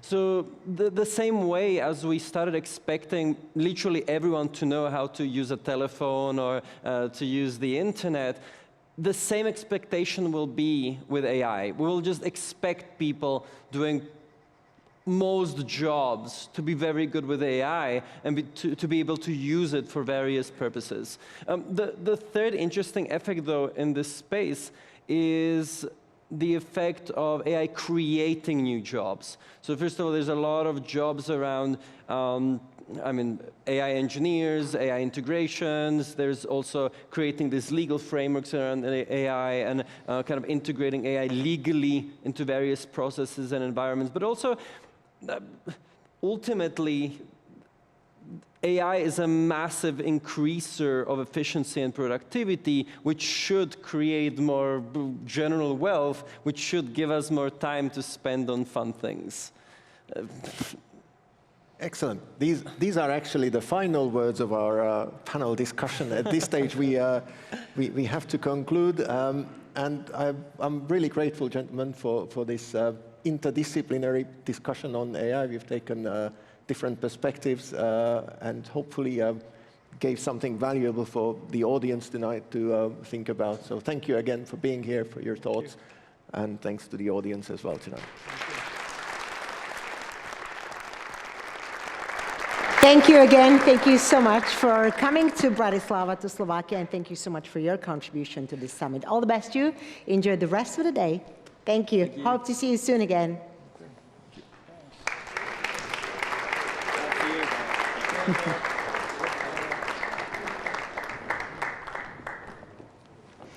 And we're slowly but shortly coming to an end. And I think even artificial intelligence, the engine of today's event, needs a moment of silence by now. Suppose there is one singular, non-negotiable takeaway from this powerful summit.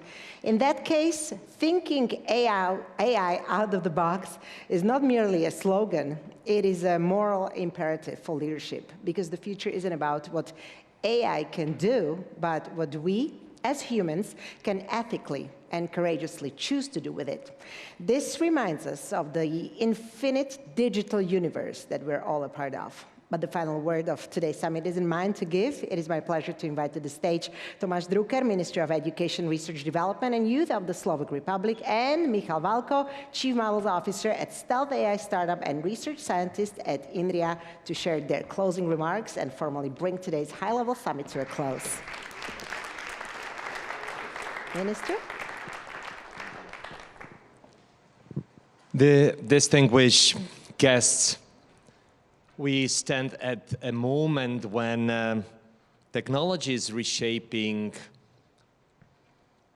the world with a speed that demands our full attention. And artificial intelligence, it's not just improving our tools, it's challenging how economies evolve, how our societies hold together. And as we look ahead, fairness and human dignity must stay at the center. Workers will need support and skills to navigate new realities. Developers and policymakers must commit to transparency and accountability. And we have to confront the widening gaps head-on. Those already at disadvantage cannot be pushed further aside as this transformation accelerates. And reducing the distance is fundamental to an inclusive and stable future. The BratislavAI Forum has been the Slovak contribution to the emerging global architecture of AI governance, building on the work begun in Paris and pointing toward the global conference in India next year. It has been the space to tackle the ethical, economic, and security foundation of human-centered approach. And as we move forward, we must not lose sight of trust. As it was mentioned, trust grounded in ethics, in safety, in responsibility, and in the assurance that people remain at the heart of every decision. Without this trust from the public, from families, from communities, from parents, no system will be strong to carry the change ahead of us. And now, instead of closing a chapter, we pass the baton. This forum is the next step, one we offer to our partners and colleagues around the world. Let's stay connected, please. Meet more often, work more closely, and carry this effort forward with the same energy we brought into this room. If we act together across governments, institutions, industry, and research, we can share a future where technology strengthens our societies and we can really achieve the responsible outcomes which are today unpredictable. We have all chances to improve our lives. The responsibility is significant, but the same is the opportunity. And I think the future is still in our hands. Thank you very much for your time. Thank you for your experience you shared in the morning during our ministerial session. Thank you all the guests during the roundtables, because I think it was really amazing. But once again, this is not the end of the chapter. Please take the race, take the baton. Thank you. Thank you very much. Mr. Balko? Thank you, Tomasz. It was a pleasure to share the stage with you on multiple occasions. Dear distinguished guests, well, thank you. After today's panels, I'm convinced of one of the things. AI is moving really fast, so fast that when I open my laptop every morning, I think that, the whole world updated tonight, right? And I forgot to install some new patch, so I'm lost myself, and in research, I have to say, even I am secretly working on things that might make those updates even more dramatic. Let's just say new scaling laws, massively test-time compute will make the next chapter very interesting. I cannot say more, but believe me, it's big. But that's exactly why cooperation matters. Because when a few actors hold the compute, the data, the infrastructure, as we discussed, the rest of the world is not co-writing the future. They're simply the spectators. And I don't think any of you came here to Bratislava to be spectators. The point that I want to emphasize is that Europe has unique opportunity. As I answered to our president over the lunch, we can, in this region, can take the best of the worlds. From China, we can learn from power of execution under the limited resources, building big things quickly, efficiently, and creatively. And from the United States, we can learn the values of fewer barriers, fewer excuses, adaptively removing obstacles, and creating an environment where the talent wants to come, stay, experience, and prosper. And so in Central Europe, can combine these things, these strengths and discipline, openness, speed, and freedom. It will not just be part of the AI way. We will really help to steer it. So now let me turn to something that came up repeatedly today, because here you're really actors in decisors' policy, right? You're declaring the policy. You have the power that you, the leaders of international or perhaps intergalactic institutions, have, because the talent and ambition is completely useless if policy makes deployment impossible or even unsafe. Right? So this is not really just about individual thinking machines, but about collectives, large systems, humans and data, algorithms that can work together. Well, economic mechanisms like incentives, contracts, pricing become fundamental design tools, not just to reward the compute, but to really align behavior with social welfare, with collective values. And so from policy and governance standpoint, we need to think about how to create these markets for AI, not just AI companies. It means we can design mechanisms that really internalize those externalities, right? So manage information asymmetries that exist now and protect local knowledge and diversity. So what does it mean practically, all these big words, right? So what the policy levers actually need to be done. So first, we need to think of perspective all the stakeholders that are affected by AI. So users first. We want systems that are secure, reliable, sustainable. They don't want to wander together if AI is hallucinating, overheating, planning to charge them for a premier subscription they didn't ask for. Companies, right? We need to run them. They need deployment that is fast but also safe, because slow deployment kills innovation.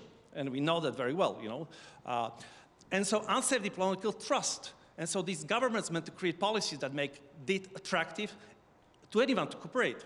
And finally, industry, academia, small countries, startups, and finally governments here, there are a lot of governments represented here, themselves might have to secure this competitiveness. If regulation only slows down things and doesn't help it, we lose the regulation throttle. We also lose in the competitiveness. So the real job of policymakers, my humble opinion, because I'm not one of them, is to strike this right balance that lets us move fast, move safely, but not over one another.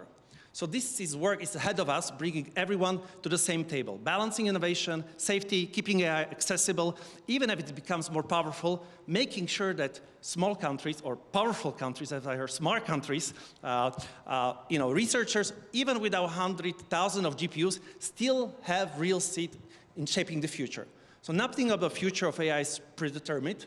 We're not just passengers, in a self-driving bus with no brakes. If we can still choose the route, and who gets to ride with us. So thank you for the conversation, thank you for the honesty, and thank you for Slovakia for proving that even a small country can host a conversation that the whole world needs to hear. Wow. Thank you very much for your words. Powerful message. Thank you and thank you for having me. All the best to you. Enjoy the rest of your day. And we are definitely coming close. So once again, thank you very much for your insightful and forward-looking closing remarks. And to all our distinguished guests here today, to our dear viewers and listeners on Slovak television and radio, thank you all for your essential participation in this dialogue. I wish you a pleasant rest of the evening, and may your thoughts keep moving AI out of the box. All the best. Take care.